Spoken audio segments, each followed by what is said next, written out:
ஏசாயாவின் புஸ்தகம் 55ஆம் அதிகாரத்துக்கு நேரம் திருப்பிக் கொள்வோம். ஏசாயா 55ஆம் அதிகாரம் 8ஆம் வசனத்திலிருந்து படிக்கிறேன், எடுத்துக்கொள்வோம், எல்லாரும் எடுத்துக்கொள்வோம். ஏசாயா எழுதின புஸ்தகம், தீர்க்க தரிசன புஸ்தகம் 55ஆம் அதிகாரம் 8ஆம் வசனத்திலிருந்து சேர்ந்து படிப்போம்.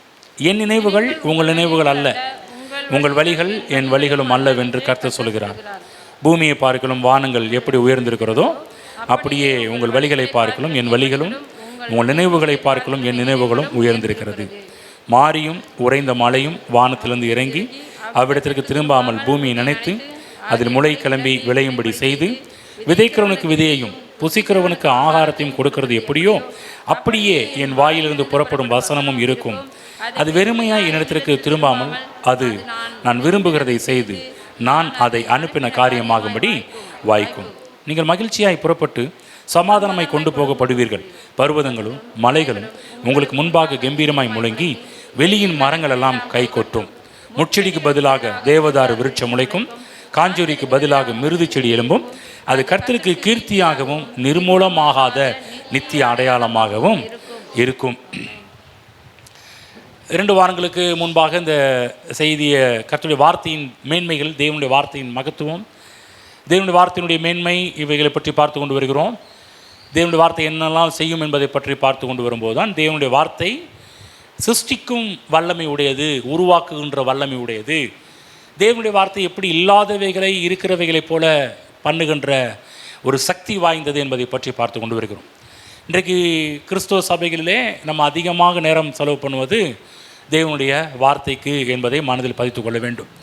மற்ற எல்லாம் பார்த்திங்கன்னா ஒரு குறைந்த நேரம் செலவு பண்ணுறோம், ஆனால் தேவனுடைய வார்த்தைக்கு மட்டும் 1 மணி நேரத்திற்கு மேலாக தான் செலவு செய்கிறோம். சில இடத்துலாம் எடிட் பண்ணும்போதெல்லாம் பார்த்திங்கன்னா 1.25 இந்த மாதிரிலாம் வந்திருக்குது ஆனால் 1 மணி நேரம் மிகை குறையாமல் நம்ம என்ன பண்ணுறோம், கர்த்தருடைய வார்த்தையை கொடுக்கின்றோம், அதிகமாக பேசுகின்றோம்.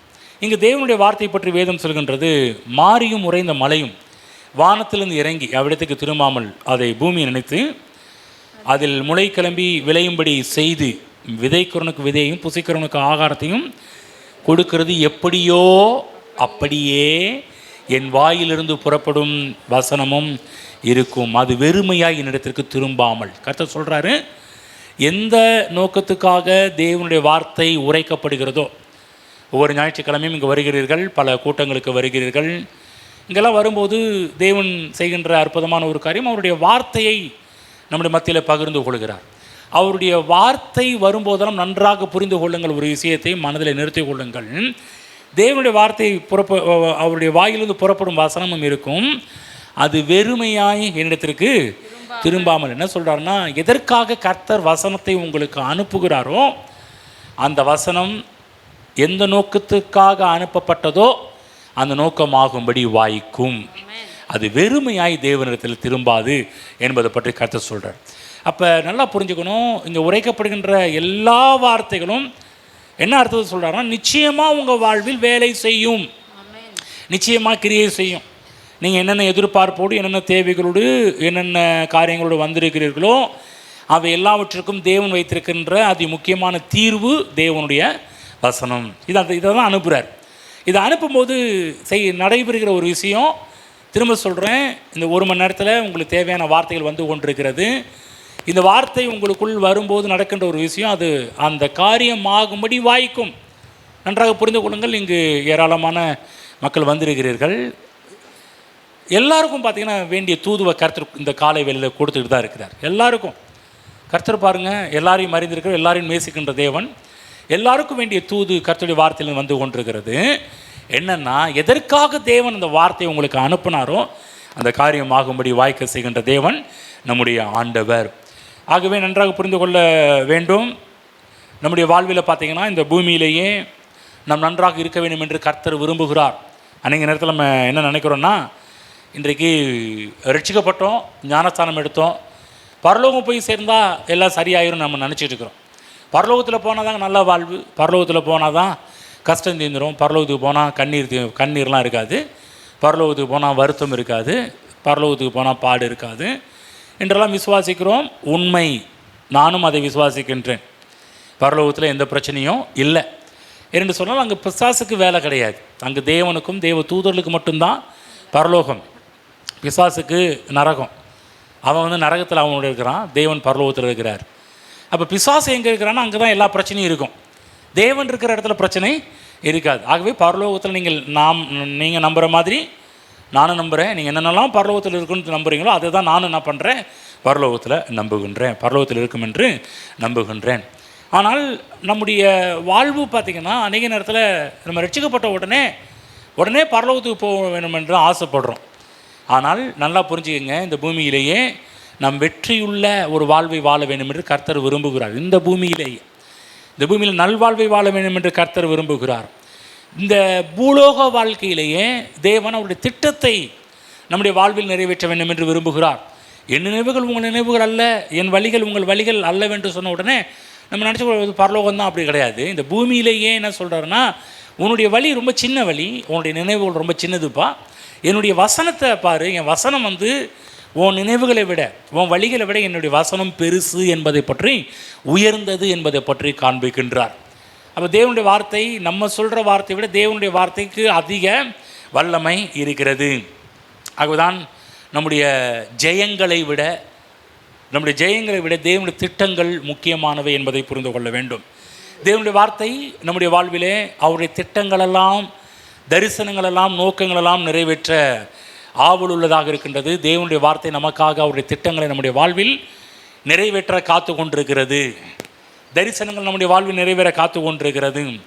ஆகவே தேவனுடைய எண்ணம் இல்லாமல், தேவனுடைய வசனம் இல்லாமல், தேவனுடைய நோக்கம் தெரியாமல், தேவனுடைய வார்த்தை இல்லாமல் நம்முடைய வாழ்வில் பார்த்திங்கன்னா நான் சும்மா ஜெபம் பண்ணுறேன், சும்மா ஜெபம் பண்ணுறேன், உபவாசம் பண்ணுறேன்றது வேதத்துக்கு ஒவ்வாத ஒரு காரியம். தேவனுடைய வார்த்தை இல்லாமல் ஜெபம் பண்ணக்கூடாது, வார்த்தை இல்லாமல் உபவாசம் பண்ணக்கூடாது. ஜெபம் முக்கியம், உபவாசமும் முக்கியம். ஆனால் நம்ம என்ன சொல்கிறோம், ஜெபத்தில் தேவனுடைய வார்த்தை இல்லாமல் போனீங்கன்னா நம்ம பண்ணுற ஜெபம் வீணானதாக போய்விடும். உபவாசம் முக்கியம். உபவாசத்தில் தேவனுடைய வார்த்தை இல்லாமல் உபவாசம் பண்ண போனீங்கன்னா நம்ம இருக்கிற உபவாசம் வீணானதாக போய்விடும். ஆகவே தேவனாகிய கர்த்தர் நம்ம வந்து ஒரு மதத்திற்காக தேவன் நம்மை அழைக்கவில்லை, ஒரு பக்தி மார்க்கத்திற்காக தேவன் நம்மை இங்கு அழைக்கவில்லை. இன்னும் சொல்லப்போனால் அவருக்காக நம்மை கர்த்தர் அழைத்திருக்கின்றார். தேவனுக்காக நாம் அழைக்கப்பட்டவர்கள் என்பதை புரிந்து கொள்ளுங்கள். ஆகவே சில பேர் பார்த்திங்கன்னா இந்த உலக வாழ்க்கை முக்கியம் கிடையாது, எப்படி இருந்தால் என்ன பரவாயில்ல அப்படி எண்ணக்கூடாது. நல்லா புரிஞ்சுக்கணும். இந்த உலக வாழ்க்கை முக்கியம் அல்ல என்று சொன்னால் பிறகு ஏன் கர்த்தராகிய தேவன் நம்மை இந்த உலகத்தில் வைத்திருக்க வேண்டும்? தேவன் இந்த உலக வாழ்க்கை முக்கியம் என்று எண்ணிதான் நம்ம இந்த உலகத்தில் வைத்திருக்கிறார். ஆகவே தான் சோம்பேறித்தனமாக இந்த பூமியிலே இருக்கக்கூடாது. அநேக இடத்துல பார்த்திங்கன்னா நிறைய மக்கள் பாருங்கள், தங்களையும் குறை கூறி கொண்டு, மற்றவர்களையும் குறை கூறி கொண்டு, தேவனையும் குறை கூறி கொண்டு தான் வாழ்க்கையை வாழ்ந்துட்டு இருக்கிறாங்க. அப்படி இருக்கக்கூடாது. இந்த பூமியிலே பிறந்த ஒவ்வொருவருக்கும் ஒரு நோக்கத்தை கர்த்தர் வைத்திருக்கிறார். ஆகவே நம்முடைய வாழ்விலே இந்த உலக வாழ்க்கை முக்கியமல்ல என்று சொல்லி நாம் இங்கே இருக்கிற யாருமே வாழக்கூடாது. எல்லாரும் சொல்லுங்கள், நான் வாழ்கிற வாழ்க்கை முக்கியம். இந்த வாழ்க்கையிலே நான் முன்னேற்றம் அடைவதும் வெற்றி அடைவதும் தேவ திட்டமாக இருக்கிறது. புரிஞ்சுங்களா? நம்மளை ஒரு களத்தில் இறக்கி விட்டுருக்கிறார். இந்த உலகம் என்ற களத்தில் கர்த்தர் இறக்கி விட்டுருக்கிறார். வந்து அநேக நேரத்தில் விசுவாசிங்க தங்களை பற்றி எந்த ஒரு அக்கறையும் இல்லாமல் இருக்கிறாங்க. ரட்சிக்கப்பட்டால் போதும், ஞானஸ்தானம் எடுத்தால் போதும், அடுத்தது பரலோகம். அப்படி இல்லை. உங்கள் வாழ்க்கையில் கொஞ்சம் அக்கறை காண்பிக்க வேண்டும். நம்முடைய வாழ்க்கை தேவன் ஏன் என்னை இந்த உலகத்தில் கொண்டு வந்தார், எதற்காக இந்த உலகத்தில் நான் பிறந்தேன், ஏன் பிறந்தேன், எதற்காக வளர்ந்துருக்கிறேன், எதற்காக இங்கே வந்து உட்கார்ந்துருக்கிறேன் என்கின்ற நோக்கமெல்லாம் நாம் நன்றாக தேவன் நம்முடைய வாழ்வில் வைத்திருக்கிறார். அவைகளை தெரிந்து கொள்வோம் என்றால் நாம் சரியான பாதையிலும் செல்ல ஆரம்பிப்போம். அன்றைய இடத்துல பார்த்திங்கன்னா இந்த உலக வாழ்க்கை முக்கியம் அல்ல என்று நினைப்பதனால தான் எப்படி வாழ்ந்தா என்னங்க, என்னத்தை தின்னா என்ன, என்னத்தை போட்டால் என்ன, என்ன ட்ரெஸ்ஸு போட்டால் என்ன, எந்த முடி வச்சா என்ன, என்ன தாடி வச்சா என்ன, சேவிங் பண்ண என்ன, சேவிங் பண்ணனா என்ன, எந்த நிலையில் இருந்தால் உங்களுக்கு என்னங்க அப்படின்றாங்க. நாங்கள் எப்படி இருந்தால் உங்களுக்கு என்னங்க அப்படின்றாங்க. இல்லைங்க, நீங்கள் நன்றாக இருக்க வேண்டும் என்று கர்த்தர் விரும்புகிறார். நீங்கள் எப்படி இருந்தான்றதுக்கு நீங்கள் வர வேண்டிய அவசியமே கிடையாது. இங்கே வர எல்லாருமே தேவனுடைய திட்டத்தை நம்முடைய வாழ்வில் நிறைவேற்ற வேண்டும் என்று வந்திருக்கிறோம். ஆகவே தேவன் விரும்புகிற ஒரு வாழ்வை இங்கே இருக்கிற ஒவ்வொருவரும் வாழ ஆசைப்பட வேண்டும். அன்றைய இடத்துல பாருங்கள், அவனு சொன்ன தங்களை குறித்து அக்கறை இல்லாமல் இருக்கிறாங்கன்னு சொன்னோம் இல்லையா? இன்னொன்று, தங்கள் குடும்பத்தை குறித்தும் அக்கறை இல்லாமல் இருக்கிறாங்க சில பேர்லாம் வந்து. அதாவது இதெல்லாம் ஒரு பெரிய ஒரு ஆவிக்குரிய அனுபவம் நினச்சிட்டு இருக்கிறாங்க. அதாவது திரும்ப சொல்கிற, தங்களை குறித்தும் அக்கறை இல்லாதவர்கள் பெரிய ஒரு ஆவிக்குரிய வாழ்க்கையில் வாழ்ந்துட்டு இருக்கிறாங்கன்னு நினைக்கிறாங்க. கிடையாது. பைபிள் போடப்பட்டிருக்குது, நீ உன்னை நேசிப்பது போல பிறனை நேசின்னு இருக்கிறார். அப்போ ஃபஸ்ட்டு இயேசு கிறிஸ்து சொல்கிற உன்னை நேசிக்கணுன்றார். இந்த உலக வாழ்க்கையில் முதலாவது உங்களை நேசிக்கணும், உங்கள் மேலே கொஞ்சம் அக்கறை காமிக்கணும். நீங்கள் உங்கள் நன்மையை விரும்பணும், நல்வாழ்வை விரும்பணும், வெற்றியை விரும்பணும், முன்னேற்றத்தை விரும்ப வேண்டும், சுகத்தை விரும்ப வேண்டும். அப்படியே சும்மா கண்டதே காட்சி கொண்டதே கோலம் என்று வாழக்கூடாது. அதற்காக நாம் அழைக்கப்படவில்லை. சில பேர் குடும்பத்தை குறித்து அக்கறையே கிடையாது. குடும்பத்தில் மனைவி இருக்கிறாங்கன்னு சில பேர் கணவனுக்கு வீட்டுக்கு வந்தால் தான் அவன் மனைவின்னு ஒருத்தர் இருக்கிறாரான்னு தெரியும். சில பேர் கணவன் இருக்கிறாரான்னு தெரியாது. சில பேர் பிள்ளைங்க இருக்கிறாங்களான்னு தெரியாது. சில பேர் வேலைக்கு போவாங்க, தப்பாக எடுத்துக்காதீங்க, நீங்கள் கிடையாது. ஒரு சிலர் வேலைக்கு போவாங்க பாருங்கள், சம்பாதிக்கிற சம்பாத்தியம் ஒரு 1000 ரூபா இருந்தால் 700 ரூபாய்க்கு அவங்க சாப்பிட்டு மீதி 300 ரூபாய்க்கு கொண்டு வந்து வீட்டில் கொடுப்பாங்க. இதெல்லாம் எதை காமிக்குது? குடும்பத்தின் மீது அக்கறை இல்லை என்பதை காமிக்குது. வீட்டில் யோசிக்கணும், 4 பேர் இருக்கிறாங்கன்னா 700 ரூபாய்க்கு நம்ம சாப்பிட்டோம்னா கொஞ்சம் யோசித்து பார்க்கணும், அந்த குடும்பம் எந்த அளவுக்கு குடும்பத்தின் மீது அக்கறை இருக்கிறது என்பதை பற்றி நன்றாக புரிந்து கொள்ளுங்கள். குடும்பத்தின் மீது அக்கறை இருக்க வேண்டும். அக்கறை இல்லாமல் இருப்பது ஒரு ஆவிக்குரிய அனுபவம் இல்லை. சில பேர் பாருங்கள், நம்ம சர்ச்சுக்கு வந்தால் மட்டும் போதும் நினச்சிட்டு இருக்கிறோம். இல்லைங்க, நீங்கள் சர்ச்சுக்கு வருவது ரொம்ப நல்லது. அதே போல் உங்கள் குடும்பத்தில் இருக்கிறவங்களையும் சர்ச்சுக்கு கூட்டி வருவது ரொம்ப நல்லது. எத்தனை பேர் நல்லதுன்னு சொல்கிறீங்க? நீங்கள் வந்தால் மட்டும் போதாது. ஃபாதர் ஒரு பாட்டு பாடுவார், என்னோடு கூட கோடானு கோடி ஆத்துமாக்களை கொண்டு வருவோன்னு ஒரு பாட்டு பாடியிருக்கிறார். சும்மா கை வீசிட்டு வரமாட்டேன்லாம் நம்முடைய வாழ்வில் கூட அப்படி தான் பாருங்கள். நம்ம வந்தால் மட்டும் போதாது. பக்கத்தில் சொல்லுங்கள், நீங்கள் வந்தால் மட்டும் போதாது. சொல்லுங்கள், உங்கள் வீட்டில் வந்திருக்கிறாங்களா? கேளுங்கோ. உங்கள் வீட்டில் வந்திருக்காங்களா? உங்கள் பிள்ளைங்க வந்திருக்காங்களா? சில சொல்லுவாங்க, அது எக்கேடுக்கிட்டு போனால் எங்களுக்கு என்ன பாஸ்டர்? இல்லைங்க, தேவனுடைய ஆவியானவர் உங்களோடு இந்த காலவேளை பேசியிருக்கிறாரு. அவர்களை கொடுத்த உத்தரவாதி நீங்கள் தான். பக்கத்தில் சொல்லுங்கள், உங்கள் வீட்டில் உள்ளவர்களை குறித்து உத்தரவாதி நீங்கள் தான். கர்த்தர் யார்கிட்ட கணக்கு கேட்பார் தெரியுங்களா? எங்கள்கிட்ட கணக்கு கேட்க மாட்டார், உங்கள்கிட்ட தான் கணக்கு கேட்பார். எங்கம்மா, முதல்ல உங்கள் ஒய்ஃப் எங்கே யான்னு கேட்பார். உங்களை பார்த்து உங்கள் வீட்டுக்காரர் எங்கே, உங்கள் பிள்ளைங்க எங்கே? இல்லைங்க, அது அதெல்லாம் வராதுங்க, அதெல்லாம் திருந்தாதுங்க, அதெல்லாம் திருந்தாத ஜென்மங்க அப்படி சொல்லாதீங்க. தேவனால் முடியாத காரியம் ஒன்றும் இல்லை, மனுஷரால் கூடாது தான். நீங்கள் விசுவாசிக்கணும் முதல்ல. நீங்கள் மட்டும் சில பேர்லாம் பாருங்கள், இன்றைக்கி நிறைய குடும்பத்தில் நிறைய ஊழியக்கார குடும்பத்தில் கூட பார்த்தீங்கன்னா, ஊழியக்காரன் என்ன பண்ண குடும்பத்தை விட்டுருவாங்க. ஊழியம்னு போய் குடும்பம் அப்படியே நாஸ்தியாக போயிடும் பாருங்க. ஆகவே இவங்க என்ன பண்ணுறாங்க, ஊழியம் ரொம்ப முக்கியம் இல்லை, அதாவது குடும்பம் முக்கியமில்லைன்னு நினச்சிட்டு இருக்கிறாங்க. இல்லை, குடும்பம் ரொம்ப ரொம்ப முக்கியம். தேவன் உங்கள்கிட்ட பேசிட்டு இருக்கிறார். சொல்லுங்கள், என் குடும்பம் ரொம்ப ரொம்ப முக்கியம். புரியுதுங்களா? ஆகவே சர்ச்சுக்கு வரும்போது யாரையும் வீட்டில் விட்டுட்டு வந்துடக்கூடாது, எல்லாரையும் கூட்டிகிட்டு வரணும். எந்த சிக்காக இருந்தாலும், எந்த வியாதியாக இருந்தாலும், பலவீனமாக இருந்தாலும் வந்துடணும். பாருங்கள், நீங்கள் வரும்போது தேவ சமூகத்தில் புது பலன் அடைவீர்கள்.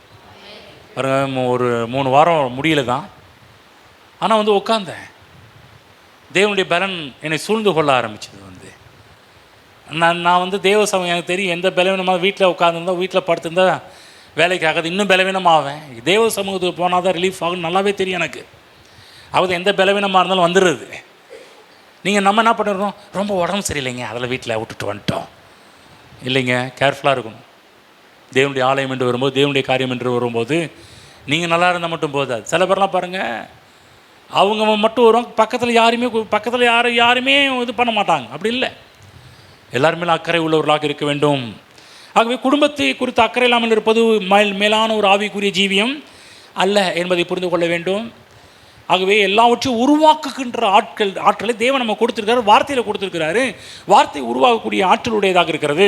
உங்கள் தனிப்பட்ட வாழ்வையும் உருவாக்கக்கூடிய ஆற்றல் இருக்கிறது, உங்கள் குடும்பத்தையும் உருவாக்கக்கூடிய ஆற்றல் தேவனுடைய வார்த்தையிலே வைத்திருக்கிறார். வேதம் சொல்கின்றது, நீதிமான்களுடைய பாதை நடுப்பகல் வரைக்கும் அதிகமாய் பிரகாசிக்கிற சூரிய பிரகாசத்தை போல இருக்கும். கர்த்தர் சொல்லியிருக்கிறார் உங்கள் வாழ்க்கை எப்படி இருக்கும் என்று சொல்லி. ஆகவே நம்முடைய வாழ்வில் பார்த்திங்கன்னா தேவன் விரும்புகிறாரு. எப்படி விரும்புகிறாரு? நடுப்பகல் வரைக்கும் அதிகமாய் பிரகாசிக்கிற சூரிய வெளிச்சம். அப்போ தேவன் முன்னேற்றத்தின் தேவன், பெருக்கத்தின் தேவன், வெற்றியின் தேவனாக இருக்கிறாரு. தேவன் இப்படி விரும்பும் போது நம்ம எந்த நோக்கமும் இல்லாமல், எந்த திட்டமும் இல்லாமல் வாழ்கிறோம்னா தேவன் சொல்லுவார், அதை நான் வெறுக்கிறேன் அப்படின்னுவார். தேவனுடைய விருப்பத்தினுடைய வாழும்போது தேவன் அதை மகிழ்கிறார், அதில் சந்தோஷம் அடைகின்றார். ஆகவே தேவ பிள்ளைகளே, தேவனுடைய வார்த்தை எதிர்காலத்தை உருவாக்கக்கூடிய தன்மை உடையது. ஆகவே வார்த்தைகள் உருவாக்கக்கூடிய வல்லமை தேவன் வார்த்தையில் வைத்திருக்கிறார். இந்த வார்த்தையை வைத்து கொண்டு நீங்கள் எல்லா காரியத்தையும் உருவாக்குங்கள், சிருஷ்டியுங்கள், வடிவமையுங்கள். புரிஞ்சுங்களா? தேவனுடைய வார்த்தை உருவாக்கக்கூடிய ஆற்றலுடையது, சிருஷ்டிக்கக்கூடிய ஆற்றல், படைக்கக்கூடிய திறன் இந்த தேவனுடைய வார்த்தைக்கு இருக்கின்றது. ஆகவே உங்களை குறித்தும், உங்களுடைய குடும்பத்தை குறித்தும், உங்கள் வேலைகளை குறித்தும், உங்கள் ஊழியங்களை குறித்தும் தேவன் உயர்ந்த திட்டங்களை வைத்திருக்கிறார். ஆமென். மட்டமான திட்டங்களும் கிடையாது, ரொம்ப ரிச்சஸ்ட் திட்டங்கள், விலையேறப்பெற்ற திட்டங்கள், கனத்துக்குரிய மரியாதைக்குரிய திட்டங்களை தேவன் உங்களை குறித்தும், உங்கள் குடும்பத்தை குறித்தும், உங்கள் வேலைகளை குறித்தும், தேவன் உங்கள் பிள்ளைகளை குறித்தும் வைத்திருக்கிறார் என்பதை மறந்து விடாதீர்கள். வேதத்தில் பார்த்திங்கன்னா இந்த திட்டங்களை தேவன் நம்ம அபிவிருத்தி பண்ண வேண்டும் என்று விரும்புகிறார். தேவன் நம்முடைய வாழ்வில் ஏராளமான காரியம் வைத்திருந்தாலும் நம்முடைய எண்ணங்கள் நாம் அதை பெருக்க வேண்டும் என்று கர்த்தர் விரும்புகிறார். ஒரு வசனத்துக்கு போவோம். மத்தேயு புஸ்தகம் 25ஆம் அதிகாரத்துக்கு நேராக நம்முடைய கவனத்தை செலுத்துவோம். மத்தேயு 5:25 வசனத்துக்கு நேராக கவனம் செலுத்துவோம். நானே அதில் படித்து காமிக்கிறேன், எடுத்துக்கோங்க. மத்தேயு 25 எடுத்துக்கிட்டிங்களா? படிக்கிறேன், கேளுங்க. 14 படிக்கிறேன், எடுத்துக்கிட்டிங்களா? படிக்கிறேன். அன்றியும் பரலோக ராஜ்யம் புறதேசத்துக்கு பிரயாணமாய் போகிற ஒரு மனுஷன் தன் ஊழியக்காரரை அழைத்து தன் ஆஸ்திகளை அவர்கள் வசமாய் ஒப்பு கொடுத்தது போல இருக்கிறது. அவனவனுடைய திறமைக்கு தக்கதாக ஒருவனிடத்தில் 5 தாலந்தும், ஒருவனிடத்தில் 2 தாலந்தும், ஒருவனிடத்தில் 1 தாலந்தும் கொடுத்து உடனே பிரயாணப்பட்டு போனான். கவனமாக கேளுங்க, நல்லா கவனமாக கேளுங்க. ஒரு ஊழியக்காரன் கூட கூட்டிகிட்டு போகல. இங்கே ஒருத்தனுக்கு 5 தாலந்து, ஒருத்தனுக்கு 2 தாலந்து, ஒருத்தனுக்கு 1 தாலந்து கொடுத்துட்டு அவர் கிளம்பிட்டார். இந்த பூமியில் என்ன சொல்கிறாரு, அதை வைத்து அவங்க மல்டிப்ளை பண்ணணும். அதை வச்சு அவங்க எப்படி அதை உபயோகப்படுத்துகிறார் என்பது அவர்களை பொறுத்து இருக்கின்றது. இப்போ 16ஆம் வசனம், 5 தாலந்தை வாங்கினவன் போய் அவைகளை கொண்டு வியாபாரம் பண்ணி வேறு 5 தாலந்துகளை சம்பாதித்தான். புரிஞ்சுச்சா? சொல்லுங்கள். 5, 2, 1. 5 இப்போ என்னவாச்சு? 10 ஆயிடுச்சு. 10 தானே? அடுத்த வருஷம் அப்படி 2 தாலந்தை வாங்கினவனும் வேறு 2 தாலந்தை சம்பாதித்தான். அப்போ 2 என்னவாயிருச்சு? 4 ஆயிடுச்சு. 1 தாலந்தை வாங்கினவனோ போய் நிலத்தை தோண்டி தன் எஜமானுடைய பணத்தை புதைத்து வைத்தான். வெகு காலமான பின்பு அந்த ஊழியக்காரருடைய எஜமான் திரும்பி அவர்களிடத்தில் கணக்கு கேட்டான். கவனமாக கேளுங்க. தேவன் திரும்ப நம்மிடத்தில் கணக்கு கேட்பார். பக்கம் சொல்லுங்கள், கணக்கு கேட்பார். சொல்லுங்கள், கர்த்தர் ஒரு நாள் வருவார். சொல்லுங்கள், எப்படி போனாரோ அப்படியே திரும்ப வருவார். வந்த தேவன் நம்மிடத்தில் கணக்கு கேட்பார். கணக்கெல்லாம் ரெடியாக வச்சுருக்கீங்களா? பக்கத்தில் கணக்கெல்லாம் ரெடியாக வச்சுருக்கீங்களா? கணக்கு கேட்பார். கணக்கு கேட்டான். இப்போ 20ஆம் வசனம் படிக்கிறேன். அப்பொழுது 5 தாலந்தை வாங்கினவன் வேறு 5 தாலந்தை கொண்டு ஆண்டவனே, 5 தாலந்தை என்னிடத்தில் ஒப்புவித்தீரே, அவைகளை கொண்டு இதோ வேறு 5 தாலந்தை சம்பாதித்தேன் என்றான். 21, அவனுடைய எஜமான் அவனை நோக்கி, நல்லது, உத்தமமும் உண்மையும் உள்ள ஊழியக்காரனே, கொஞ்சத்தில் உண்மையாக இருந்தாய், அநேகத்தின் மேல் உன்னை அதிகாரியை வைப்பேன், உன் எஜமானுடைய சந்தோஷத்திற்குள். கவனமாக கேளுங்க. ஊழியக்காரன் போனாலும் சில பொறுப்புகள், சில நோக்கங்கள், சில திட்டங்கள், இவைகளோடு ஒரு மனிதனை வடிவமைத்து அதற்கான தாளந்துகள், திறமைகளையும் கொடுத்துட்டு போயிருக்கிறார். 5 தாளந்தை வாங்கினவன் இன்னொரு 5 தாளந்தை மல்டிப்ளை பண்ணதுனால, அது பெருக்கினதுனால எஜமான் உடனே மெச்சிக்கொள்கிறார். பரவாயில்ல, நல்லது, கொஞ்சம் உண்மையும் உத்தமும் உள்ள ஊழியக்காரனே. எவ்வளோ பாராட்டுறாரு பாருங்க, எவ்வளோ மெச்சிக்கொள்கிறாரு பாருங்க. தேவ பிள்ளைகளே, இந்த பூமி உலக வாழ்விலே தேவன் நமக்கு நிறைய திறமைகள், தாளந்துகள், வரங்கள் எல்லாவற்றையும் கர்த்தர் கொடுத்திருக்கிறார். அவைகளை நாம் அபிவிருத்தி பண்ண வேண்டும், அவைகளை பெருக்க வேண்டும். எப்படி பெருக்கிறது? தேவனுடைய வசனம், அதுக்கு தேவனுடைய வார்த்தை வைத்திருக்கிறார். தேவனுடைய வார்த்தை உருவாக்கக்கூடிய ஆற்றலுடையது. தேவனுடைய வார்த்தையால் இந்த பூமியிலே உங்கள் திறமைகளையும் உங்கள் தாளந்தங்களையும் வளர்க்க வேண்டும். 21ஆம் வசனம், 21 படித்தேன். 22, 2 தாளந்தை வாங்கினவன் வந்து, ஆண்டவனே 2 தாளந்தை என்னிடத்தில் ஒப்புவித்தீரே, அவைகளை கொண்டு இதோ வேறு 2 தாளந்தை சம்பாதித்தேன். அவனுடைய எஜமானவனை நோக்கி, நல்லது உத்தமும் உண்மையும் உள்ள ஊழியக்காரனை, கொஞ்சத்திலே உண்மையாக இருந்தாய், அநேகத்தின் மேல் உன்னை அதிகாரியாக வைப்பேன், உன் எஜமானுடைய சந்தோஷத்திற்குள் பிரவேசி என்றான். பாருங்கள், 2 பேருமே அவரவர்களுடைய திறமைக்கும் திராணிக்கும் தக்கதாக. அதான் புரிஞ்சுக்கணும்.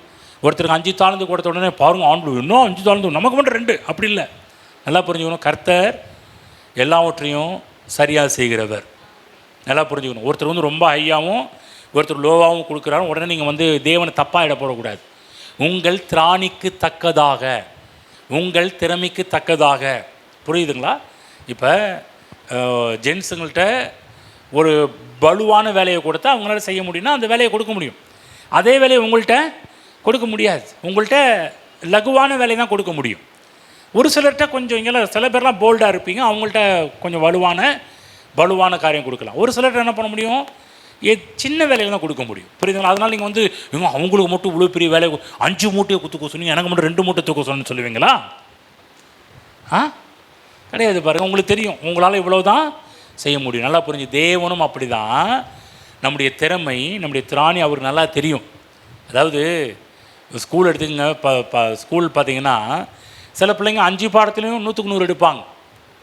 சில பிள்ளைங்க பாருங்கள் 5 பாடத்துலேயும் பார்டர் பாஸ் ஆவாங்க. சில பேர் பாருங்கள் கொஞ்சம் ஆவரேஜாக எடுத்து கொஞ்சம் ஒரு 50 அந்த மாதிரிலாம் எடுப்பாங்க. நீங்கள் நல்லா புரிஞ்சுக்கணும். நம்ம வந்து இந்த ஆவரேஜாக எடுக்கணும் போய் ரொம்ப திட்டக்கூடாது. என்ன 3 மார்க் எடுத்து வந்த இல்லை, அவங்க திறமைக்கு திராணிக்கு தக்கதாக அதை எடுத்தது பெருசு. பாருங்கள், இப்போ உங்கள் பிள்ளைங்க 12th எழுதியிருக்காங்க, 10th எழுதியிருக்காங்க, மார்க் வரும். எந்த மார்க் வந்தாலும் அதை அப்ரிஷியேட் பண்ணுங்கள், அதை பாராட்டுங்க. பரவாயில்ல, உங்கள் திறமைக்கு தகுந்த மாதிரி இந்த மார்க்கை இனி நீ ஏன் இவ்வளோ எடுக்கலை, நீ ஏன் அவ்வளோ எடுக்கலை அப்படின்னு சொல்லி என்ன பண்ணாதீங்க. அடிக்கக்கூடாது, திட்டக்கூடாது, உதைக்கக்கூடாது. ஹலோ, புரிஞ்சுங்களா? பிள்ளைங்க எவ்வளோ மார்க் எடுத்தாலும் சந்தோஷப்படுங்க. சரி, பரவாயில்ல, உங்கள் திறமைக்கு ஒரு திராணிக்கு தகுந்த மாதிரி. சில பேர்லாம் பாருங்கள், நான் அவங்க திறமை நல்லா இருக்கும், நல்ல மார்க் எடுப்பாங்க, நல்ல ஃபஸ்ட்டில் வருவாங்க. இப்போ எங்கள் 2 பசங்களை எடுத்துக்கிட்டிங்கன்னா நல்ல ப்ரில்லியன்ட் ஆட்கள். எப்போதுமே இந்த 90க்கு மேலே தான் தாண்டிகிட்டு இருப்பானுங்க.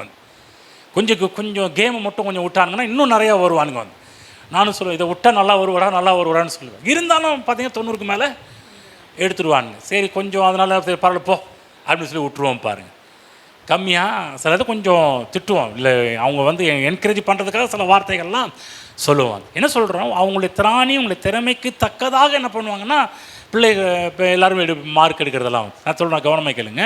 தேவன் 5 தாளந்து ஒருத்தர் கொடுக்குறாருன்னா, 2 தாளந்து ஒருத்தர் கொடுக்குறோம், 1 தாளந்து கொடுக்குறாருன்னா நம் தேவனை குறை கூடாது. என்னான்று நீ மோசமானவராக இருக்கிறீங்க, ஒருத்தருக்கு 5, ஒருத்தருக்கு 2, ஒருத்தருக்கு 1 தெரியுது, நீலே பார்சியாலிட்டி பார்க்குற தேவன் போல தானே தெரியுது. உடனே நம்ம உடனே ஆண்டு குறை சொல்லிடுவோம். ஆண்டவரே பார்சியாலிட்டி பார்க்குறாருங்க. 5 ஒருத்தருக்கு 5, ஒருத்தருக்கு 2, ஒருத்தருக்கு 1 இல்லை, பார்சியாலிட்டி கிடையாது. தேவன் பயங்கர ஞானி. புரியுதுங்களா? உங்கள் திறமைக்கு தக்கதாக உங்களால் இவ்வளோ தான் செய்ய முடியுன்றதுனால அதற்கு தகுந்த மாதிரி தான் கர்த்தர் அங்கே செய்கிறாரே ஒழிய தேவன் வந்து அங்கே வந்து மட்டப்படுத்துறது கிடையாது, கீழே தள்ளுறது வைப்பது கிடையாது. தேவன் அவர்களை பார்த்து சொல்கிற காரியம் 5 பேருக்கு சொன்னவனுக்கு சொன்ன அதே ரெக்கார்டு, அதே ப்ராசஸ் தான், அதே ப்ராக்ரஸை தான் 2 தாளங்க சேம் அதை தான் சொல்கிறார். என்ன சொல்கிறார்? 2த்தும் பார்த்தீங்கன்னா ஒரே லைன் தான் வரும். என்ன சொல்கிறாரு? நல்லது உத்தமும் உண்மையும் உள்ள ஊழியக்காரர். 21 5 தாளந்து வாங்கினவன் நல்லது உத்தமும் உண்மையும் உள்ள ஊழியக்காரன் சொல்கிறாரா? அதே மாதிரி 23 நல்லது உத்தமும் உண்மையும் உள்ள ஊழியக்காரன் 2த்துக்கு 1 வருதா? மேலே பாருங்கள், கொஞ்சத்தில் உண்மையாக இருந்தேன் அநேகத்தின் மேல். அதே மாதிரி கீழே பாரு, கொஞ்சத்தில் உண்மையாக இருந்தோம் அநேகத்தின் மேல். அதாவது 5 2, ஆனால் அவங்களுக்கு வரக்கூடிய கனம் 2 பேருக்கும் ஈக்குவல், 2 பேருக்கும் சமம் என்பதை புரிந்து கொள்ள வேண்டும். புரிஞ்சுச்சு என்ன சொல்கிறேன்னு? அநேகத்தின் மேலே 2 பேருமே அநேகத்தின் மேலே கர்த்தர் அதிகாரியாக தேவன் வைக்க விரும்புகிறார். தகுதி இருக்கிறது என்பதை புரிந்து கொள்ள வேண்டும். ஆகவே முன்னேற்றத்தை குறித்த தரிசனம் நமக்கு ரொம்ப ரொம்ப அவசியம். நம்முடைய மனதுக்கு அந்த முன்னேற்றத்தை குறித்த தரிசனத்தை நம்முடைய மனதுக்கு கொண்டு போக வேண்டும். புரியுதுங்களா? நம்முடைய வாழ்விலே இன்னும் ஒரு படி மேலே உயர்த்த வேண்டும் என்று தேவன் விரும்புகிறார். நான் அடிக்கடி சொல்கிறது மாதிரி நீங்கள் இருக்கிற நிலைமையில் இருப்பது தேவ திட்டம் கிடையாது. புரிஞ்சுக்குங்க. இங்கே இருக்கிற யாருமே இருக்கிற நிலைமையில் இருக்கக்கூடாது. ஆனால் ஒரு சிலர் அப்படியே தான் இருக்கிறீர்கள். இயேசு கிறிஸ்தன் நேற்றும் என்றும் மாறாதவர், அவருக்கு பேர் தான். சில விசுவாசியும் கூட ஐயா நாங்களும் நேற்றும் என்றும் மாறாது, நாங்களும் அப்படி தாங்க ஐயா, நாங்கள் முன்னேறினா என்ன, அதெல்லாம் இல்லை. அப்படியே எடுத்துகிட்டு அப்படியே வாழ்ந்துட்டு அப்படியே போயிடுறோங்க. எங்களுக்கு இன்னும் ஒரு காரியத்துலேயும் ஆசையெல்லாம் இல்லைங்க. அப்படி பண்ணாதீங்க. முன்னேற்றத்தை குறித்து, உயர்வை குறித்து, வெற்றியை குறித்து தேவன் நீங்கள் உயர வேண்டும் என்று ஆசைப்படுற நீங்களும் என்ன பண்ணுங்கள், தேவனுடைய திட்டத்தை உங்கள் திட்டமாக மாற்றுங்கள். நன்றாக புரிந்து கொள்ளுங்கள். நம்முடைய வாழ்க்கை முக்கியமல்ல என்று சொல்லுகிறவர்கள் இந்த பூமியிலே அவர்களுக்கு தேவன் ஒன்றுமே பண்ண முடியாது. திரும்ப சொல்கிறேன், தன்னுடைய வாழ்க்கை குறித்து அக்கறை இல்லாதவர்களுக்கு தேவன் ஒன்றுமே பண்ண முடியாது. தன்னுடைய வாழ்க்கையில் முன்னேற்றத்தை விரும்பாதவர்களுக்கு தேவன் ஒன்றுமே செய்ய முடியாது. ஆகதான் தேவன் எதற்காக வார்த்தையை கொடுத்து கொண்டிருக்கிறார். நீங்கள் விரும்பணும், நீங்கள் தேவனுடைய வார்த்தையை வைத்து உருவாக்க வேண்டும். ஒரு தாளந்தை வாங்கணும். என்ன பண்ணணும்னா 24ஆம் வசனம் இவன் பாருங்க, நீங்கள் நம்மளில் சில பேர் இருக்கிற மாதிரி அவனும் இருக்கிறான். ஒரு தாளந்தை 24, ஒரு தாளந்தை வாங்கணும் வந்து ஆண்டவனே நீர் விதைக்காத இடத்தில் அறுக்கிறவரும் தெளிக்காத இடத்தில் சேர்க்கிறவருமான கடினமுள்ள மனுஷன் என்று. இதோ பாரம்பரியமான பெந்தகோ சபைக்கு போயிருப்பான் போல. கர்த்தரை பற்றி தப்பு தப்பாக கேட்டு இப்போ இவனு கர்த்தரை பற்றி தப்பு பேச ஆரம்பிக்கிறான். நீ ரொம்ப ஹார்டு ஆண்டவரே, ரொம்ப மோசம் ஆண்டவரே, நீ கடினமுள்ள, அவன் சொல்கிற மாதிரி கடினமுள்ள மனுஷன் என்று அறிவேன். அதுதான் நான் உங்களுக்கு தேவன் அப்படி காமிக்கிறது இல்லை. தேவன் ரொம்ப ஹார்டு கிடையாது. கர்த்தர் நல்லவர், இரக்கமுள்ளவர், மனதிற்கும் உள்ளவர். இப்படி தான் காமிச்சிட்டு இருக்கிறோம் தேவனை பற்றி. புரியுதுங்களா? இவன் சொல்கிறான், இவன் தப்பாக பேசுகிறான் பாருங்க, கடினமுள்ள கல் நெஞ்ச காரையா நீயே அப்படின்றார். ஆகையால் அவன் சொல்கிறான், ஆகையால் நான் பயந்து போய் உமது தாளந்தை நிலத்தில் புதைத்து வைத்தேன், இதோ உம்முடையதை வாங்கி கொள்ளும் என்றான். இப்போ கவனமாக இப்போ எஜமான் என்ன சொன்னார்? அவனுடைய எஜமான் பிரதித்திரமாக, பொல்லாதவனும் சோம்பலுமான ஊழியக்காரனே. என்ன என்ன என்ன பட்டம் அவனுக்கு கிடச்சிச்சுங்க? பொல்லாதவன், சோம்பேறி. பாருங்க, தேவ பிள்ளைகளே, தங்களுடைய வாழ்க்கை குறித்து அக்கறை இல்லாதவர்கள், தங்கள் குடும்ப முன்னேற்றத்தை குறித்து அக்கறை இல்லாதவர்கள், அவர்களுக்கெல்லாம் தேவன் கொடுக்கின்ற ஒரு பேர் என்ன தெரியுங்களா? பொல்லாதவனும் சோம்பலுமான விசுவாசி ஊழியக்காரர்கள். உங்கள் நல்வாழ்வில் அக்கறை காட்ட வேண்டும். உங்கள் குடும்ப நல்வாழ்வில் அக்கறை காட்ட வேண்டும். உங்கள் முன்னேற்றத்தில் அக்கறை காட்ட வேண்டும். தேவன் விரும்புகிறார். நம்ம அப்படியே இருக்கக்கூடாது. பாருங்கள், அப்படியே ஏதோ ஞாயிற்றுக்கிழமையான சர்ச்சுக்கு போகணும், அப்படி போயிட்டு வந்துடணும். நம்ம என்ன பண்ணுறோம், ஒரு சடங்கு சம்பிரதாயம் மாதிரி சர்ச்சுக்கு வந்துட்டு போயிட்டுருக்குறோம். வந்து இல்லைங்க, நம்ம கிறிஸ்தவங்களாக மாறிட்டோம், பக்தியை காமிக்கணும்ல, ஞாயிற்றுக்கிழமையான சர்ச்சுக்கு வந்துட்டு போயிடணும்ல. ஆகவே நம்ம திரும்ப சொல்கிறேன், தேவன் பக்தியாக இருக்கும்படி கடவுள் உங்களை அழைக்கலை, புத்தியாக வாழணும்னு கர்த்தர் அழைச்சிருக்கிறார். சொல்லுங்கள், பக்தி 2வது, புத்தி 1வது, அறிவு அதெல்லாம் 1வது, 2வது தான் பக்தி. நம்ம ஃபஸ்ட்டு பக்தியை மட்டும் வச்சுருவோம், புத்தி அறிவு இதெல்லாம் வந்து கொண்டு வரதே கிடையாது. அதெல்லாம் எவ்வளோங்க, அதெல்லாம் எந்த கடையில் விற்குன்ற மாதிரி நம்ம வாழ்ந்துகிட்டு இருக்கிறோம். நம்ம பாருங்கள், லைஃப்பை வேறு மாதிரி கொண்டு போகிறான். தேவனுடைய வாழ்வில் என்ன வைத்திருக்கிறார் என்பது புரியல, நோக்கம் புரியல, திட்டம் புரியல, தேவனுடைய விருப்பம் புரியல, தேவனுடைய எண்ணம் புரியல, தேவனுடைய சித்தம் புரியல, நோக்கம் புரியல, தப்பாக பேசுகிறான். கர்த்தர் சொல்கிறாரு, பொல்லாதவனும் சோம்பலுமான ஊழியக்காரனே, நான் விதைக்காத இடத்துல அறுக்கிறோம், தெளிக்காத இடத்துல சேர்க்கிறோம் என்று அறிந்திருக்கிறாயே. நீ சொன்ன ஸ்டேட்மெண்ட்டு கரெக்டுப்பா.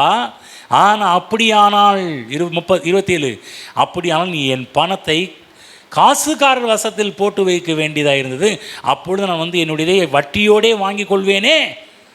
சரியா, இது வட்டி கடைக்காரன்ட்ட கொடுத்தா கூட வட்டியாவது வந்திருக்குமே, ஒன்றும் பண்ணலாம் கூட பரவாயில்ல. இது வந்து அநியாய வட்டி இல்லைங்க, நியாயமான வட்டி. சில பேரும் அநியாய வட்டி வாங்குறவங்களாம் இருக்கிறாங்க, அவங்களுக்கெல்லாம் பேர் ஆபத்து. ஹலோ, அநியாய வட்டி வாங்குறவர்களுக்கு பேர் ஆபத்து. பேங்க்கில் கொடுக்குற வட்டி வாங்குறவங்க அவர்கள் பாதுகாக்கப்படுவீர்கள். இங்கே பாருங்கள், நியாயமான வட்டி. அப்பொழுது நான் வந்து என்னுடைய வட்டியோடே வாங்கி கொள்வேனே என்று சொல்லி அவனிடத்திலிருந்து தாளந்தை எடுத்து 10 தாளந்து உள்ளவனுக்கு கொடுங்கள், அப்போ தான் சொல்ல 29, உள்ளவனவனும் அவனுக்கு கொடுக்கப்படும், பரிபூர்ணம் அடைவான், இல்லாதவனிடத்தில் உள்ளதும் எடுத்துக்கொள்ளப்படும். பிரயோஜனமற்ற ஊழியக்காரனாகிய இவனை புறம்பான இருளில் தள்ளி போடுங்கள், அங்கே அழுகையும் பற்கடிப்பும் உண்டாயிருக்கும் என்றார். கவனிச்சிங்களா என்ன சொல்கிறேன்னு? இவனுடைய வாழ்வில் எந்த லட்சியமும் இல்லை. ஒரு தாளந்து வாங்கணும், சோம்பேறி, லட்சியமே இல்லை, எந்த திட்டமும் கிடையாது. தாளந்த புதைத்து வைத்து விட்ட சோம்பேறியாக இருந்தான். தேவ பிள்ளைகளே, நம்ம அப்படி இருந்துடக்கூடாது. திரும்ப சொல்கிறேன், இங்கே இருக்கிற ஒவ்வொருவருக்குள்ளாகும் தேவன் திறமைகள் தாளந்துகளை கர்த்தர் கொடுத்துருக்கிறார். அதோடு அவருடைய வார்த்தையை தேவன் கொடுத்துருக்கிறார். இந்த வார்த்தைகளை வைத்து நம்ம என்ன செய்து கொண்டிருக்கிறோம்? நம்ம கையில் மிகப்பெரிய ஒரு பொட்டென்ஷியல், மிகப்பெரிய ஆற்றல் அடங்கிய புஸ்தகம் இருக்குது, தேவனுடைய வார்த்தை இருக்குது. இந்த உலகத்தில் நம்ம சாதாரணமானவர்கள் அல்ல, தேவனுடைய வார்த்தையை பெற்ற ஜனங்கள். எல்லாரும் சொல்லுங்கள், வேதத்தை கையில் தூக்கி, தேவன் எங்களுக்கு அவருடைய வார்த்தையை கொடுத்திருக்கிறார். இந்த வார்த்தை சாதாரணமானதல்ல, உருவாக்கக்கூடிய ஆற்றல் உடையது. ஆமென். புரிஞ்சுங்களா? நிறைய பேர் பாருங்க, வேதத்தை சும்மா வீட்டில் வச்சிருக்கிறீங்க. இல்லைங்க, கொஞ்சம் படிங்க. சிலதை சொல்கிறோம் படிங்கன்னு சொல்கிறோம். சில பேருக்கு இதுவே கஷ்டமாக இருக்குது. எப்போ பார்த்தாலும் அந்த ஊழியக்காரர் படிங்க சொல்கிறாங்களே. ஆமாங்க, படிக்கணுங்க. படித்தாதான் இதில் எவ்வளோ எஃபெக்ட், எவ்வளோ வல்லமை இருக்கிறது என்பது புரிய முடியும், தெரிந்து கொள்ள முடியும். இல்லைன்னா ஒன்றுமே பண்ண முடியாது. வேதத்தை படிக்கணும், நம்ம மேல் விழுந்த கடமை, பொறுப்பு. அதெல்லாம் எந்த அளவுக்கு வேதத்தை படிக்கிறீங்களோ அந்த அளவுக்கு தான் தேவனோடு நீங்கள் தேவன் வைத்திருக்கிற திட்டங்கள், நோக்கங்கள் எல்லாம் நாம் புரிந்து கொள்ள முடியும். புரியுதுங்களா? சும்மா கையில் வச்சுருக்கு இது பார்த்தா மந்திர புஸ்தகம் கிடையாது. பிசாஸ் டுஷ் அப்படி விரட்டுறதுக்கு இது மந்திர புஸ்தகம் கிடையாது. இது பிசாசு பிடிச்சவங்க மேலே தலை மேலே வைக்கிற விபூதி புஸ்தகம் கிடையாது. சில பேர்லாம் பிசாசு விரட்டுறதுக்கு என்ன பண்ணுவாங்க? அதிகமாக சொல்லுவாங்க, பைபிள் தலைமையில் வை, பைபிளை தலைமையில் வை. ஹலோ, பைபிளை தலைமையில் வைக்கிற பிசாசு ஒன்றும் அதுக்கு தெரியும். இந்த மாதிரி நிறைய பைபிள்லாம் அது பார்த்துருச்சு. நான் சொல்கிறேன், இந்த வேதத்தில் இருக்கிற வார்த்தைகள் உங்களுக்குள்ளே போனால் தான் பிரயோஜனம். இந்த வேதமாகவே எப்படி வச்சுருக்க ஒரு பிரயோஜனம் கிடையாது. இல்லைங்க, தலையணைக்கு அடியில் வச்சா நல்லா தூக்கம் வரும்னு சொல்கிறாங்க. நல்லா தூக்கம் வருதா? சில பேர் வீட்டில் போய் பாருங்கள், எங்கே இருக்கும் தெரியுங்களா? தலையணைக்கு அடியில் வச்சுருப்பாங்க. எதுக்குங்க? அப்போ தான் நல்லா தூக்கம் வருங்க, பேய் பிசாசெல்லாம் அண்டாதுங்க, கெட்ட கனவெல்லாம் வராதுங்க. ஹலோ, தேவன் நீங்கள் தலையணைக்கு அடியில் வைக்கிறதுக்காக அந்த பைபிளை கொடுக்கல. இந்த வசனம் உங்கள் மண்டைக்குள்ளே போகணும், தலைக்குள்ளே போகணும். தலையணைக்கு அடியில் இல்லை, உங்கள் தலைக்குள்ளே போகணும். கடவுளுடைய வசனம் உங்கள் தலைக்குள்ளே போகணும். புரியுதுங்களா? அதுக்காக கடவுள் வார்த்தையை கொடுத்துருக்கிறார். இது உருவாக்கக்கூடிய ஆற்றல் உடையது கர்த்தருடைய வார்த்தை. இதை வைத்துக்கொண்டு என்ன செய்கிறீர்கள்? நான் சொல்கிறேன், இந்த உலகத்தில் இந்த வசனத்தை வைத்துக்கொண்டு வின் பண்ணவங்க எவ்வளோ பேர் இருக்காங்க, வெற்றியாளர்கள் எவ்வளோ பேர் இருக்கிறாங்க, ஜெயிச்சவங்க எவ்வளோ பேர் இருக்கிறாங்க. நீங்கள் பாருங்கள், இன்றைக்கி எனக்கு பாருங்கள், நிறைய இந்த வெற்றியாளருடைய புஸ்தகம்லாம் படிப்பேன். நிறைய பேர் இந்த உலகத்தில் பொதுவாக இருக்கிற சில ஆட்கள்லாம் படிப்பேன் பாருங்கள். அவர்கள் எல்லாருமே மேற்கோள் காட்டுறது என்ன தெரியுங்களா? இந்த வசனத்தை தான் மேற்கோள் காட்டுறாங்க. பெரிய பெரிய இந்த உலகத்தில் மில்லேனியர்ஸ், ட்ரில்லியனியர்ஸ், மிகப்பெரிய ஆட்கள், சக்ஸஸ் வெற்றியாளர்கள், இவர்கள் எல்லாருமே மேற்கோள் காட்டுற ஒரு புஸ்தகம் ஒன்று இருக்கும் என்று சொன்னால் இந்த வேத புத்தகம்தான். அவங்க சொல்லுவாங்க, இந்த வசனம் தாங்க எங்களை தூண்டுனுச்சு, இந்த வசனம் தாங்க எங்களை தூக்கி விட்டுச்சு, இந்த வசனம் தாங்க எங்களுக்கு புது உத்வேகத்தை கொடுத்துச்சு, இந்த வசனம் தாங்க எங்களுக்குள்ள வல்லமையை கொடுத்து, இந்த வசனம் தாங்க அப்படின்னு எவ்வளோ பேர் அவர்களுடைய புஸ்தகத்திலலாம் எழுதி வைத்திருக்கிறார்கள். அவங்க நல்லா புரிஞ்சுங்க. சோம்பேறியாக இவனை போல சோம்பேறியாக இருந்து விடாதீர்கள். புரியுதுங்களா என்ன சொல்கிறேன்னு? ஒருவேளை இந்த ஒரு தாளந்தை வாங்கினவன் ஜெபிச்சிருக்கலாம், இந்த ஒரு தாளந்தை வாங்கினவன் உபவாசித்திருக்கலாம். ஆனாலும் தேவனை குறித்தும் தேவ திட்டத்தை குறித்தும் அறிவற்றவனாகவே இருந்து விட்டான். அநேகத்தில் விசுவாசிகளும் நல்லா ஜெபம் பண்ணுறாங்க, நல்லா உபவாசம் பண்ணுறாங்க, ஆனால் பிறகு தேவனை குறித்து மட்டமான எண்ணம் உடையவங்களாக இருப்பாங்க. சில ஆட்கள்கிட்ட கிறிஸ்தவங்கள்ட்ட பேசி பாருங்கள், அவங்க பேச்சிலே தெரியும் எவ்வளவுக்கு ஒஸ்ட்டாக தேவனை குறித்து தப்பாக தெரிந்து வைத்திருக்கிறது நமக்கு தெரிய வரும். நல்லா புரிஞ்சுக்க தேவ பிள்ளைகளே, தேவனை குறித்து நல்ல மனப்பான்மை உடையவர்களாக இருங்க. இவன் அவரை பற்றி ரொம்ப ஹார்டு, நீ ரொம்ப கொஞ்சம் கடினமுள்ள கல் நெஞ்சக்காரையா நீ அப்படின்னு கவனமாக கேளுங்க. யாரையும் தேவன் தவறாக நடத்துவது கிடையாது. இந்த ஒரு தாளந்து வாங்கினவன் 2 தாளந்து வாங்கினவன் பார்த்து பொறாம கூட பட்டிருக்கலாம், அதனால கூட வச்சிருக்கலாம். அவனுக்கு மட்டும் 5 கொடுக்குற 2 கொடுக்குறீங்க, நான் ஒன்று கொடுத்து நான் ஒன்றும் பண்ண மாட்டேன்னு சொல்லி கூட பொறாமை கூட போட்டிருக்கலாம். கவனமாக கேளுங்க, தேவன் நம்மிடம் வந்து கணக்கு கேட்பார். இந்த பூமியில் என்ன செஞ்சீங்க, உங்கள் வாழ்க்கையில் நோக்கம் வச்சுருந்தேனே, உன் வாழ்க்கையில் திட்டம் வச்சுருந்தேனே, உன் வாழ்க்கையில் நான் தரிசனம் வச்சுருந்தேனே, உன் வாழ்க்கையில் பெரிய பெரிய காரியங்களாக வச்சுருந்தேனே, அதெல்லாம் ஏதாவது நிறைவேறி இருக்கிறதா என்பதெல்லாம் கர்த்தர் பார்ப்பார். கர்த்தர் பாருங்க, இவனை பாராட்டல, நல்ல வேலைக்குப்பா உன்னை போல பரிசுத்தவான் யாரும் இல்லைன்னு சொல்லிடலாம், பாராட்டல, மாறாக அவனை கடிந்து கொண்டார், சோம்பேறித்தனமான ஊழியக்காரன் என்று சொல்லி. புரிஞ்சுங்களா? 30ஆம் வசனம் படிக்கிறேன் பாருங்க. பிரயோஜனமற்ற ஊழியக்காரனாக இவனை புறமான நிலையில் தள்ளி போடுங்கள், அங்கே அழுகையும் பற்கடிப்பும் உண்டாயிருக்கும். பிரயோஜனமற்ற ஊழியக்காரனை புறம்பான இருளிலே தள்ளி போட வேண்டிய நிலைமை உருவாகும். இன்றைக்கு தேவனுக்கும் உலகத்துக்கும் பிரயோஜனம் இல்லாதவர்கள் இவங்க தான் தேவனை குறை சொல்லிட்டு இருப்பாங்க. யார் குறை சொல்கிறவங்க? தேவனுக்கும் பிரயோஜனம் இல்லாதவங்க, உலகத்துக்கும் பிரயோஜனம் இல்லாதவங்க. நல்லா புரிஞ்சு, யார் யாரெல்லாம் குறை சொல்கிறாங்களோ அவங்க யாருங்க? ஹலோ, பக்கம் சொல்லுங்க, யார் தெரியுமா குறை சொல்லுவாங்க? பக்கம் யார் குறை சொல்லுவாங்க? இவங்க யார் குறை சொல்லுவாங்க? தேவனுக்கும் பிரயோஜனம் இல்லாதவங்க, அவங்களுக்கும் பிரயோஜனம் இல்லாதவங்க. இப்படிப்பட்ட ஆட்கள் தான் எப்போ பார்த்தாலும் குறை சொல்லிகிட்டே இருப்பாங்க. யாராவது உங்கள்கிட்ட குறை சொல்கிறாங்களா? நல்லா புரிஞ்சு, இது எதுவுமே லாய்க்கு இல்லாத கேஸு. ஹலோ,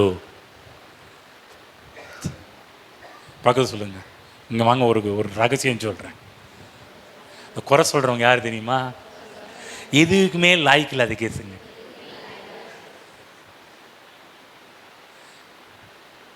சொல்லுங்கப்பா, உரைச்சிச்சான்னு கேளுங்க.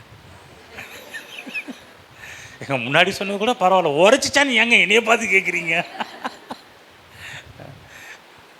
சில நேரத்தில் நம்மளும் என்ன பண்ணோம், தப்பி தவிர இந்த குறை சொல்கிற லிஸ்ட்டில் போய் மாட்டிக்கிறோம். அதுக்கு தான் சொல்கிறேன், எதுக்குமே லாய்க்கு இல்லாத கேஸில் போய் மாட்டிடுறேன் கூடாது. தேவன் நம்மை குறித்து உயர்ந்த திட்டங்களை வைத்திருக்கிறார். நீங்கள் முன்னேற வேண்டும் என்று தேவன் துடிப்புள்ளவராக இருக்கிறார், ஆசை உள்ளவராக இருக்கிறார். உங்கள் நல்வாழ்வை விரும்புகிற கர்த்தர் நம்முடைய ஆண்டவர் என்பதை மனதில் வைத்துக் கொள்ளுங்கள். இவன்ட்டு இருக்கிறது பிடிங்கி 10 தாளந்து அந்த எஜமான் கொடுக்குற 25ஆம் வசனம் படிச்சு காமிக்க, 25, 28 படிக்கிறேன். அவனிடத்தில் இருந்த தாளந்தை பிடுங்கி எடுத்து 10 தாளந்து உள்ளவனுக்கு கொடுங்கள். என்ன சொல்கிறார்? என்னன்னா, முன்னிலைமை பார்க்கலும் பின்னிலைமை மோசமாக மாறிடுச்சு. கவனிங்க, சில இடத்துல லைஃப் அப்படி தான் போகுது. ஏன் மோசமாக போகுது? முன்னாடியை விட இப்போ ஏன் முன்னாடி நல்லா இருந்தாங்க, இப்போ வர ரொம்ப மோசமாக போச்சுங்க. ஒன்றும் இல்லை, இந்த சோம்பேறித்தனம் இருந்துச்சுன்னா, தேவனை குறித்து எந்த திட்டமும் நோக்கமும் இல்லை என்று சொன்னால், உங்களை குறித்து எந்த அக்கறையும், உங்கள் குடும்பத்தை குறித்து எந்த அக்கறையும் இல்லை என்று சொன்னால், திரும்ப சொல்லுகின்றேன், உங்கள் முன்னிலைமையிலும் பின்னிலைமை மோசம் உள்ளதாக மாறிவிடும். சில நேரத்தில் உங்கள்கிட்ட இருக்கிறதையும் பிடுங்கி மற்றவர்களுக்கு கொடுக்க வேண்டிய நிலைமையும் உருவாக ஆரம்பிக்கும். புரிஞ்சுக்குங்க. இன்னொரு விஷயம் சொல்கிறேன். 10 தாளந்து உள்ளவன் இந்த ஒரு தாளந்து உள்ளவன்ட்டு பிடுங்கல, டே என்னடா சும்மா வச்சுருக்க கூடா, நான் அது பெருக்கிறேன், நான் அது மல்டிப்ளை பண்ணுறேன்னு சொல்லி இவன் பிடுங்கவில்லை. நன்றாக கவனிங்க.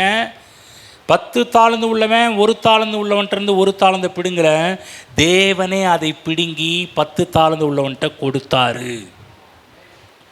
இவங்க போய் பிடுங்கலை.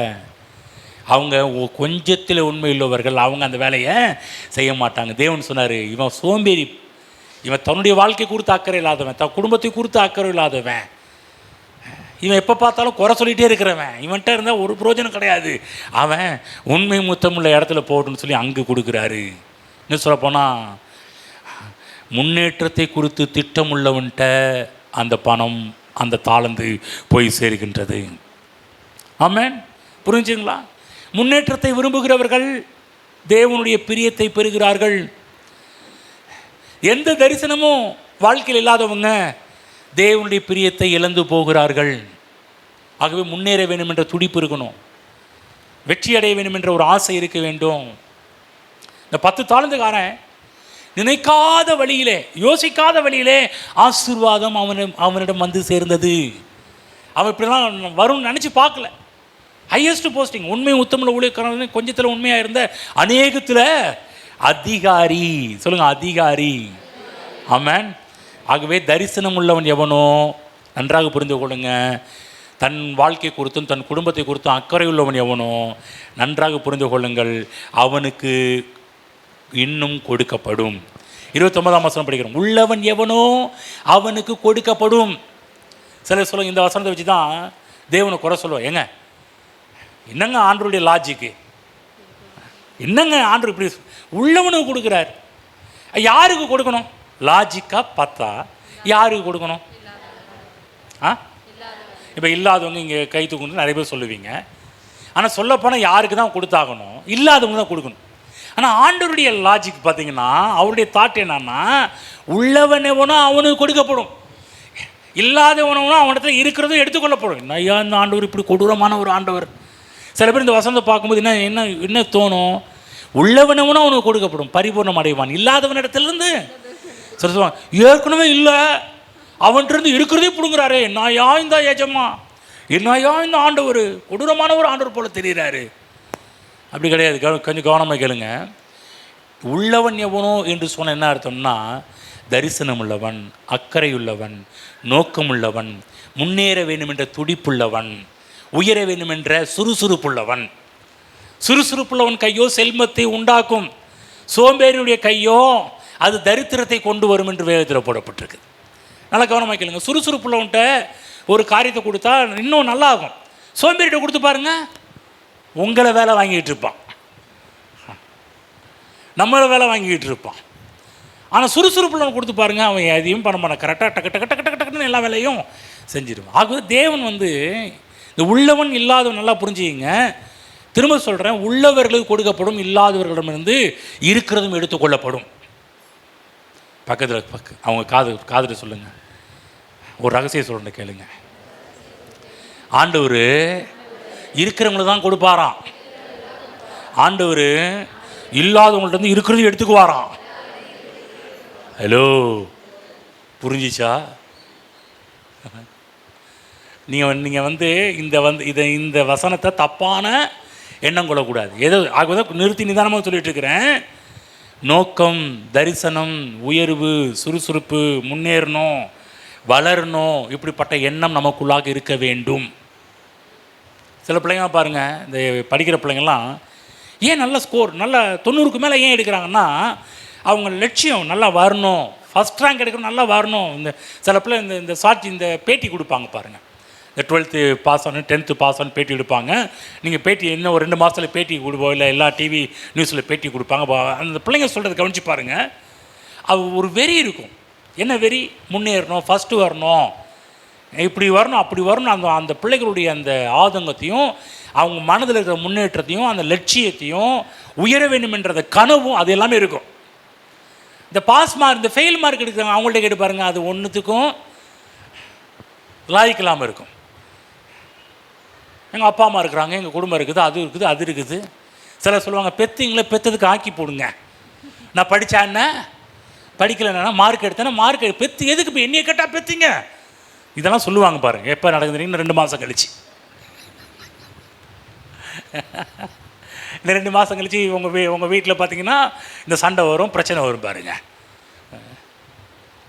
அதுக்கு தான் பாருங்கள், லட்சியத்தை உருவாது. சண்டே கிளாஸில் எதுக்காக இந்த விடுமுறை வேதாகம் பள்ளி எதுக்காக தான் வைக்கிறோம்னா, சில இடத்துல நம்ம குடும்பத்தில் லட்சியத்தை சொல்லிக் கொடுக்குறது கிடையாது, ஒரு எண்ணங்களை சொல்லிக் கொடுக்குறது கிடையாது. பிள்ளைங்க வரும்போது லட்சியங்களை பார்க்குறார்கள், எண்ணங்களை பார்க்குறாங்க, அந்த விருப்பங்களை பார்க்குறாங்க. தேவனுடைய விருப்பங்கள்லாம் கொஞ்சம் என்கரேஜ் பண்ணப்படுகிறார்கள். நான் சொல்கிறேன், நீங்களும் அப்படி தான். உங்கள் பிள்ளைகள்ட்ட இருக்கிற விருப்பங்கள், நோக்கங்கள் அதெல்லாம் பாருங்கள், அதெல்லாம் பார்த்து என்கரேஜ் பண்ணுங்கள். நம்ம பண்ணுறது கிடையாது. சில இடத்துல அது எப்படியோ வந்தால் வளர்ந்தா என்னங்க அப்படின்னு விட்டுருவோம். இல்லை, பிள்ளைங்கள்ட்ட இருக்கிற சின்ன ஒரு காரியம், திறமை பார்த்தா அதை நீங்கள் தான் அபிவிருத்தி பண்ணணும். ஒன்றும் இல்லைங்க, ஆலிவ் இன்னைக்கு நல்லா கியூபெல்லாம் வாசிக்கிறதுக்கு ஒரு காரணம், சின்ன வயசுலேயே பாருங்கள், எல்லா வீட்டில் இருக்கிற எல்லா இந்த பஜார் பேக்கில் இருக்க கட்டெல்லாம் தூக்கி வீட்டில் உட்காந்து சின்ன வயசில் அடிச்சுட்டே இருப்பான். அடிக்கிற அடி பார்த்து நல்லா சூப்பராக டியூன் கரெக்டாக போடுவான். அப்போ கண்டுபிடிச்சவன் உனக்குள்ளே அந்த திறமை இருக்குது. அப்போ என்ன பண்ணணும், திறமையை அபிவிருத்தி பண்ணணும். அவனுக்குள்ளே திறமை இருக்குன்னு அப்படி விடலை, போய் கிளாஸில் போய் சேர்த்தோம், படிப்பா. அவன் கூட இல்லாமல் அவன் சின்னவனையும் பேக்கவும் 3 பேரும் சேர்த்து விட்டோம். போங்க படிங்க, இசை ஞானம் இருக்குது, போய் படிக்கணும். அப்புறம் என்ன டெவலப் பண்ண ஆரம்பிச்சிட்டாங்க. இப்போ நான் அப்படியே விட்டுருங்கன்னு வச்சிங்களேன், அவ்வளோதான். அதாவது ஒரு சின்ன ஒரு உதாரணம், புரியுதுங்களா? இப்போ நிறைய மற்ற சொல்ல. அதே போல் உங்கள் பிள்ளைகள்ட்ட இருக்கிற திறமையை கண்டுபிடிங்க. இந்த மாதிரி நான் ஒரு திறமையை கண்டுபிடிச்சேன். இன்னும் நான் பல திறமைகளாக பார்த்து அந்த திறமைக்கு தகுந்த மாதிரியே ஒவ்வொரு காலகட்டத்திலையும் சின்னவனாக இருக்கட்டும் பெரியவனாக இருக்கட்டும் அந்தந்த காலகட்டத்தில் எது அவங்களுக்குள்ள வளருதுன்னு பார்த்து அந்த திறமைக்கு தகுந்த மாதிரி தள்ளி விட ஆரம்பிச்சு. நீங்களும் அப்படி தான் பாருங்கள். உங்கள் பிள்ளைகளுக்குள்ளே இருக்கிற திறமைகள், தாளந்துகள், அந்த முன்னேறணும் ஆசை, வளரணும்னு ஆசை, வெற்றி அடைய வேண்டும் என்ற ஒரு ஆசை, இதெல்லாம் நீங்கள் பிள்ளைங்களுடைய பேச்சில் கண்டுபிடிக்க முடியும், அவங்களுடைய ஆக்டிவிட்டீஸில் கண்டுபிடிக்க முடியும். கண்டுபிடிச்சி என்ன பண்ணணும், அதற்கு தகுந்த மாதிரி பிள்ளைகளை கொண்டு செல்ல வேண்டும். ஹலோ, புரியுதுங்களா? இங்கே இருக்கிற நான் சொல்கிறேன், உங்களுக்கு சொல்கிறேன், பிள்ளைகள்ட்ட மட்டும் இல்லைங்க, உங்களுக்குள்ளே நிறைய திறமைகள், தாளந்துகள் இருக்குது. கொஞ்சம் முன்னேறணும்னு ஆசைப்படுங்க, நல்லா இருக்கணும்னு ஆசைப்படுங்க. இந்த செழிப்பெல்லாம் போதிக்கும் போது சில பேர் செழிப்பை தப்பாகவே பேசியே விட்டுடுறாங்க. நாங்கள் ஏன் சொல்கிறோம் செழிக்கணும், ஏன் செழிக்கணும்? ஏன் உங்கள் நல்வாழ்வில் கடவுள் அக்கறையாக இருக்கிறார், அதை சொல்கிறோம். வந்து எங்கே அவர் அக்கறைப்படுறான்றது இப்போ நாங்கள் அதை எடுத்து உங்கள்கிட்ட சொல்லிட்டு இருக்கிறோம். இன்னொங்க எப்போ பார்த்தாலும் செழிப்பு, எப்போ பார்த்தாலும் பணம், எப்போ பார்த்தாலும் ஆசீர்வாதம்னு ஏன் சொல்கிறோம்? அது இல்லையே, இல்லாதனால பேசிகிட்டு இருக்கிறோம். இருக்குன்னா நான் என்ன பண்ணுவேன், வேறு டாபிக் போயிடுவேன்ல. ஹலோ, புரிஞ்சு? இப்போ எல்லோரும் நல்ல லெவலில் இருக்கிறீங்களா? யாராவது சபையில் போய் ஒரு 5 பேர் கை தூக்க முடியும். இங்கே நல்லா இருக்குன்னு கேட்டால் ஒரு 5 பேர் நாங்கள் நல்லா இருக்கிறோங்க, எந்த கடனும் இல்லாமல் எந்த பிரச்சனையும் நல்லா, ஒரு 5 பேர் கை தூக்க முடியும். ஆனால் மீதமுள்ள ஆட்கள்லாம் சொல்லுங்க, ஐயா உங்கள் கடன் லிஸ்ட்டை கொடுங்கட்டா நீங்கள் பேப்பரில் அப்படியே எழுதிட்டு வருவீங்க. ஐயோ இத்தனை கடன் இருக்குது, இவ்வளோ கடன் இருக்குது, இவ்வளோ பாக்கி இருக்குது சொல்லுவீங்களா, சொல்ல மாட்டீங்களா? அப்போ என்ன சொல்கிறோம், எதுக்காக திரும்ப இந்த வார்த்தை வரேன் இப்படி சொல்கிறேன்னா, நீங்கள் முன்னேறணும், நீங்கள் வளரணும், நீங்கள் வெற்றி பெறணும், உங்கள் நல்வாழ்வை தேவன் விரும்புகிறார். நீங்கள் இருக்கிற நிலைமையில் இருக்கக்கூடாது. புரிஞ்சுங்களா? தேவன் அதை விருப்பப்படுறதுக்காக தான் நீங்கள் அது உங்கள் மனதுக்கு போகாதனால திரும்ப தேவன் அதை உங்களுக்கு சொல்ல வேண்டிய ஒரு சூழ்நிலை உருவாகின்றது. திரும்ப தேவன் ஒரு காரியத்தை நம்மள்கிட்ட சொல்கிறாருன்னா என்ன காரணம்? எதுக்காக தேவன் நம்மோடு பேசிட்டு எதுக்காக தான் சொல்கிறார்? ஒரே ஒரு நோக்கம், நீங்கள் உங்கள் நல்வாழ்வை விரும்புகிற கர்த்தர் இருக்கிறார். ஆமென். உங்கள் நல்வாழ்வு மீது அக்கறை உள்ளவர், உங்கள் வாழ்வில் அக்கறை உள்ளவர், உங்கள் நல்வாழ்வில் அக்கறை உள்ளவர். நீங்கள் முன்னேற வேண்டும் என்று கர்த்தர் விரும்புகிறார். திரும்ப சொல்கிறேன், நீங்கள் இருக்கிற நிலைமையில் இருக்கக்கூடாது. அடிக்கடி இந்த வார்த்தை நீங்கள் சொல்லணும். நான் இருக்கிற நிலைமையில் இருப்பதற்காக தேவனை ரட்சிக்கவில்லை, தேவனை மீட்கவில்லை, அதற்காக கல்வாரி சிலுவைக்கு தேவன் செல்லவில்லை. தேவனாகி கிறிஸ்து ஏன் கல்வாரிக்கு சிலுவைக்கு சென்றார் என்று சொன்னால், இருக்கிற நிலைமையில் இருக்க வேண்டும் என்பதற்காக தேவன் அல்ல. இந்த பூமியில் ஒரு ஆதாமை போல, ஒரு ஆபிரகாமை போல, ஒரு ஈசாக்கை போல, ஒரு யாக்கோபை போல, ஒரு யோசேப்பை போல, நம்முடைய இந்த பூமியில் வாழ்ந்த இஸ்ரவேல் ஜனங்களைப் போல தேவன் வாழ வேண்டும் என்று கர்த்தர் விரும்புகிறார். தேவன் விரும்புகிறாருங்க. புரிஞ்சிச்சா? தேவன் பரிசுத்தத்தை மட்டும் விரும்பலை. நம்ம என்ன பண்ணுறோம், ஒன்லி ஹோலினஸ், பரிசுத்தத்தை மட்டும் சொல்லிட்டு மற்ற எல்லாவற்றையும் சொல்ல மறந்துடுறோம். இல்லை, பரிசுத்தத்தையும் தேவன் விரும்புகிறாரு. அதே போல் உங்கள் நல்வாழ்வின் மீதும் தேவன் அக்கறை உள்ளவராக இருக்கிறார். ஆமென். ஆகவே தேவன் இங்கே இருக்கிற ஒவ்வொருடைய வாழ்விலே உயர்ந்த எண்ணங்களையும் உயர்ந்த திட்டங்களையும் கர்த்தர் வைத்திருக்கிறார். புரிஞ்சுக்கங்க, நல்லா புரிஞ்சுக்கங்க. பூமியின் உயர்ந்த ஸ்தலங்களில் உன்னை ஏறி வரும்படி செய்கின்ற தேவன் நம்முடைய ஆண்டவர். பூமியில் இருக்கிற சகல ஜாதிகளில் உன்னை மேன்மையாக வைப்பேன் என்று சொன்னவர் நமது ஆண்டவர். புரிஞ்சுக்கலாம்? உன்னை கீர்த்தியும் புகழ்ச்சியுமாக வைப்பேன் என்று சொன்னவர் நமது ஆண்டவர். புரியுதுங்களா? இதெல்லாம் எதுக்காக வார்த்தை எழுதி வச்சிருக்கிறாரு? இப்பொழுது இருக்கிறதை பார்க்கலாம் 1000 மடங்கு ஏற்கனவே திரளாக இருக்கிறாங்க. ஆண்டவர் போதாதுங்களா? எதுக்கு திரும்ப தேவன்கிட்ட போய் கேட்டிங்கன்னா, இல்லைப்பா என் எண்ணமே இதுதான், என் ஆசை இதுதான், என் பேரே அளவற்ற விதத்தில் உன்னை ஆசீர்வதிக்கிற எல்ஷடாய் தேவன், போதுமானதற்கும் அதிகமாக உன்னை ஆசீர்வதிக்கிற தேவன் என்பதெல்லாம் தான் தேவன் நமக்கு காண்பிப்பார். ஆகவே தேவனுடைய உருவாக்குகின்ற வார்த்தை அது வல்லமையாய் நம்முடைய வாழ்வில் வேலை செய்து கொண்டிருக்கிறது. புரிஞ்சுக்கங்க. இன்னொரு காரியம் சொல்கிறேன், உலக வாழ்க்கை முக்கியமில்லை என்று தத்துவம் பேசுகிறவர்களுக்கு தேவனுடைய வார்த்தை உதவி செய்ய முடியாது. நல்லா கவனிக்கணும். இந்த உலகத்தில் வாழ்கிறோம், இந்த உலக வாழ்க்கையும் முக்கியம். சொல்லுங்கள், இந்த உலகத்தில் நம்ம வாழ்கிறோம், இந்த உலக வாழ்க்கையும் முக்கியம். ஹலோ, நாங்கள் சர்ச்சுக்கு வந்தா பரிசுத்த வாழ்க்கை முக்கியம்னு சொன்னால் கூட நல்லாயிருக்கும், பரலோக வாழ்க்கை முக்கியம்னு சொன்னால் கூட நல்லாயிருக்கும். நீங்கள் பாட்டு எப்படி தப்பாக பேசுகிறீங்களே, உலக வாழ்க்கை முக்கியம்னு சொல்கிறீங்களே. நான் தான் சொல்கிறேன், ஒரு நாள் நிச்சயம் பரலோகத்துக்கு போவோம், டவுட்டு கிடையாது. அது வரல எங்கே இருக்க போகிறீங்க சொல்லுங்கள்? பரலோகத்துக்கு போகிறவர்கள் எங்கே, பக்கத்தில் கேளுங்க, பரலோகத்துக்கு போகிறவர்கள் நீங்கள் எங்கே இருப்பீங்க? என்ன சொன்னாங்க? பக்கத்தில் என்ன சொன்னாங்க? பரலோகத்துக்கு போகிறவங்க நீங்கள் எங்கே இருப்பீங்க? இங்கே தானே இருப்பீங்க, இங்கே தானே வாழ்வீங்க, இங்கே தானே இருப்பீங்க. இல்லை அதுக்கு முன்னாடி சாகணும்னு ஆசைப்படுறீங்களா? தேவன் வாழ்வை விரும்புகிறார். இருக்கிற யாரும் சாக விரும்ப கூடாது, வாழ்வை விரும்பணும். வாழ்வுக்குரிய காரியத்தை தான் பேசிட்டு இருக்கிறோம், வாழணும். அப்போ நம்ம என்ன பண்ணுறோம்? அநேக நேரத்தில் இந்த உலக வாழ்க்கை முக்கியம் இல்லைங்க, உலக வாழ்க்கை முக்கியம் இல்லைங்க, எண்ணத்தை தின்னா என்ன, எண்ணத்தை கொட்டிக்கிட்டா என்ன, வாரிக்கிட்டா போகிறோம். அவங்க சாப்பிட்ற விதத்தை என்ன தின்னான்னா கொட்டிக்கிட்டா என்ன, அப்புறம் எதுக்கு நாக்கை வச்சுருக்கிறாரு? கொட்டிக்கிறாரு தான் என்ன பண்ண, நாக்கை கட் பண்ணி லபக்க பொடிஞ்சு அப்படியே ஒரு உருண்டை அடிச்சு ஆறு வாயத்துற போச்சா, உள்ளே போச்சா, இல்லை குத்தலாமா? ஏங்க பக்கம் சொல்லுங்கள், உங்கள் நாக்கு ரொம்ப அழகான நாக்குங்க. ஆனால் பக்கத்தில் சொல்லுங்க, ஏன் தெரியுங்களா? காலையில் டீ குடிக்கும்போது கூட நல்லா ரசிச்சு இப்போ போய் வீட்டில் போய் இட்லிலாம் சாப்பிடுவீங்க. அது சாப்பிடும்போதே பாருங்கள், வீட்டில் சில இடத்துல வந்து சாப்பிட்றப்ப சண்டை வரும். என்ன இப்படி பண்ணியிருக்க, அப்படி பண்ணியிருக்கிற வருதா? ஏன்? நாக்கு அப்படி கேட்குது. நாக்கு மத்திய நேரத்தில் சிக்கன் எடுப்பீங்க, மட்டன் எடுப்பீங்க, ஃபிஷ் எடுப்பீங்க, எல்லாம் எடுப்பீங்க. ஏன்? எதனால? நாக்கு அப்படி கேட்குது. இந்த நாக்கை அப்படி மடித்து பார்த்தீங்கன்னா ஏராளமான குமிழ்கள் இருக்கும், முட்டையாக இருக்கும் நாக்கில். அது ஒன்றும் இல்லைங்க, அது ஒவ்வொரு உமிழ்நீர் சுரக்கக்கூடிய உமிழ்நீர் பட்ஸுங்க எல்லாமே வந்து நாக்கில் ஏராளமான சுவை நிறைந்த அந்த பட்டை, அந்த சின்ன சின்ன முட்டையாக இருக்கும் பாருங்கள் நாக்கில். ஒவ்வொன்றும் ஒவ்வொரு சுவையை கொடுக்கக்கூடியது. அதெல்லாம் நீங்கள் எடுத்து ரசிச்சு பேஸ் நன்னா இருக்குது. சாப்பாட்டு வரும்போது சில பேர் லபன்னு முழுங்கிட்டு போயிடாதீங்க. நாக்கு கொடுத்துருக்கிறார், நல்லா ருசிச்சு நல்லா மென்று சாப்பிட்டு பாருங்க, அவ்வளோ இன்பமாக இருக்கும். இது சாப்பிடும்போது கர்த்தர், என்ன உனக்கு அதிக பிரசங்கித்தனும், உனக்கு சிக்கன் தேவையா? ஒரு நாள் சிக்கன் ஆக்கலன்னா உனக்கு குறைஞ்சி போயிருவியா? மட்டன் தேவையா? மீன் தேவையா? உனக்கு நாக்குக்கு அவ்வளோ ருசி கேட்குதா அப்படின்னு ஆண்டவர் தெரிஞ்சிருந்தால் நாக்கு எங்க நம்ம உனக்கு ருசி வேணும்னு கேட்டிருந்தா அப்புறம் எது கடவுள் நாக்கை கடவுளை கேட்கலாம். அப்புறம் ஏங்க ஆண்டவர் நாக்கை வச்சிங்க? தேவப்பிள்ளை நல்லா புரிஞ்சுங்க, தேவன் நம்ம நல்வாழ்வை விரும்புகிறார், நம்ம நன்றாக இருக்க வேண்டும் என்று விரும்புகிறார். இந்த உலக வாழ்க்கையை நம்ம வெற்றிகரமாக வாழ வேண்டும் என்று விரும்புகிறார்.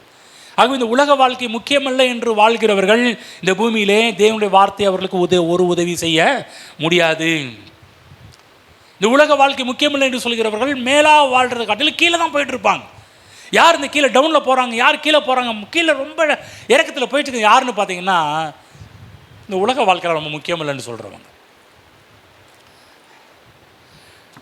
நல்லா கவனிக்கணும், இந்த உலகத்தில் கருத்தில் வச்சிருக்கிறாரு. ஆமென். இந்த உலகத்தில் வெற்றியாக வாழ்ந்து தேவ நாமத்தை மகிமைப்படுத்த வேண்டும். பிச்சைக்காரராக வாழும்படி, கையேந்தி வாழும்படி கர்த்தர் நம்ம உருவாக்கலை. கையை உயர்த்தி தேவனால் முன்னேற வேண்டும் என்று கர்த்தர் விரும்புகிறார். நன்றாக புரிந்து கொள்ளுங்கள். பரலோகம் எல்லாரும் நம்புகிறோம், ஒரு நாள் நிச்சயமாக பரலோகத்துக்கு போவோம், சந்தேகம் இல்லை. ஆனால் பூலோகத்தில் எந்த தரிசனம் இல்லாமல் வாழ வேண்டும் என்று வேதம் போதிக்கவில்லை. பரலோகத்துக்கு போவோம், பூலோக வாழ்க்கை எந்த நோக்கமும் இல்லாமல் வாழ்கிறதுல வாழ வேண்டும் என்று சொல்லி வேதம் போதிக்கவில்லை. பூலோகம் தேவனுக்கு மிக முக்கியமாக இருந்தபடியால் தான் பரலோகத்தை விட்டு இயேசு கிறிஸ்து பூலோகத்தை தேடி வந்தார். என்ன பண்ணிருக்கணும் ஆண்டவர்? நம்ம எல்லாம் பரலோகத்துக்கு வரணும்னு ஆசைப்பட்டார்னா, கப்ரியேலு, மிகாயேலு, என்ன பண்ணு, ஒரு கூட்டத்தை அப்படியே என்ன பண்ணு, அப்படியே கட்டி மேலே கொண்டு வந்துரு சொல்லியிருக்கலாம்ல. எங்கள் ஆண்டவருக்கு ஏராளமான தேவ தூதர்கள் இருக்கிறாங்க, நம்புறீங்களா? தேவ தூதர்கள் இருக்கிறாங்க, நம்புறீங்களா?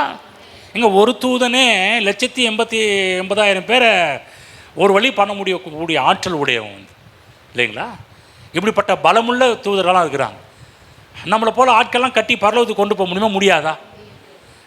பைபிள் போடப்படும், அவர்கள் தங்கள் கைகளில் அழகாக ஃப்ளைட், ஏஞ்சல் ஃப்ளைட்டில் போகலாம், அழகாக அவங்க தங்கள் கைகளில் ஏந்தி கொண்டு பரலோகத்துக்கு அழகாக போய் சேர்த்துருவாங்க. தேவன் பண்ணியிருக்கலாம்ல, ஏராளமான தேவதூர்கள் உண்டா கேட்பா, எல்லாம் பரலோகத்துக்கு கூட்டிகிட்டு வரணும், ஆகவே என்ன பண்ண எல்லாத்தையும் கூட்டிகிட்டு வான்னு சொல்லியிருக்கலாம்ல.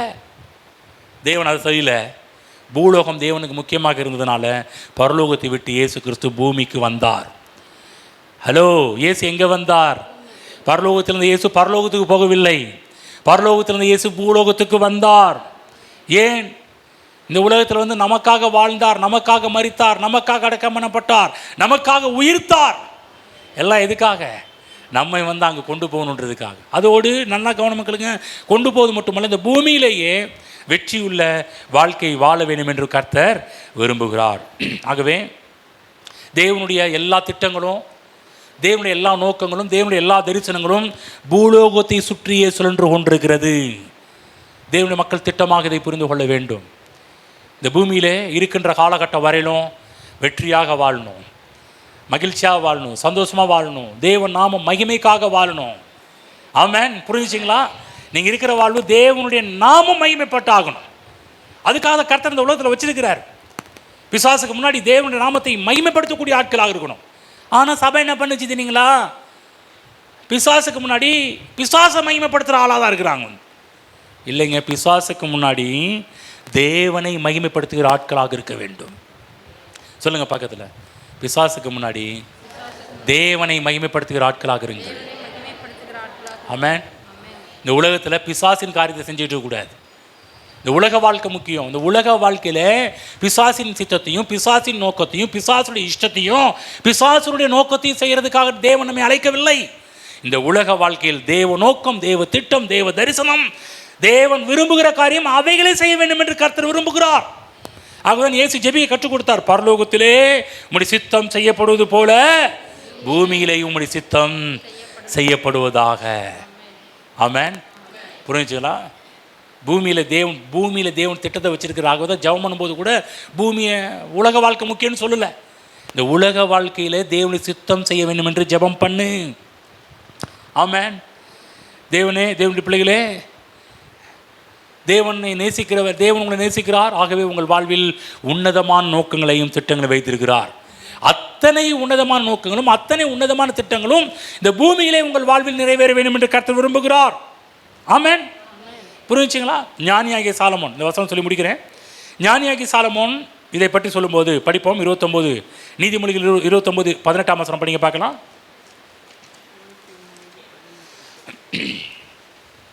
தீர்க்க தரிசனம் இல்லாத இடத்தில் ஜனங்கள் சீர்கெட்டு போவார்கள், வேதத்தை காக்கிறவனோ பாக்கியவான். ஆமென். ஆமென். தீர்க்க தரிசனம் இல்லாத இடத்தில் ஜனங்கள் சீர்கெட்டு போவார்கள், வேதத்தை காக்கிறவனோ பாக்கியவான்.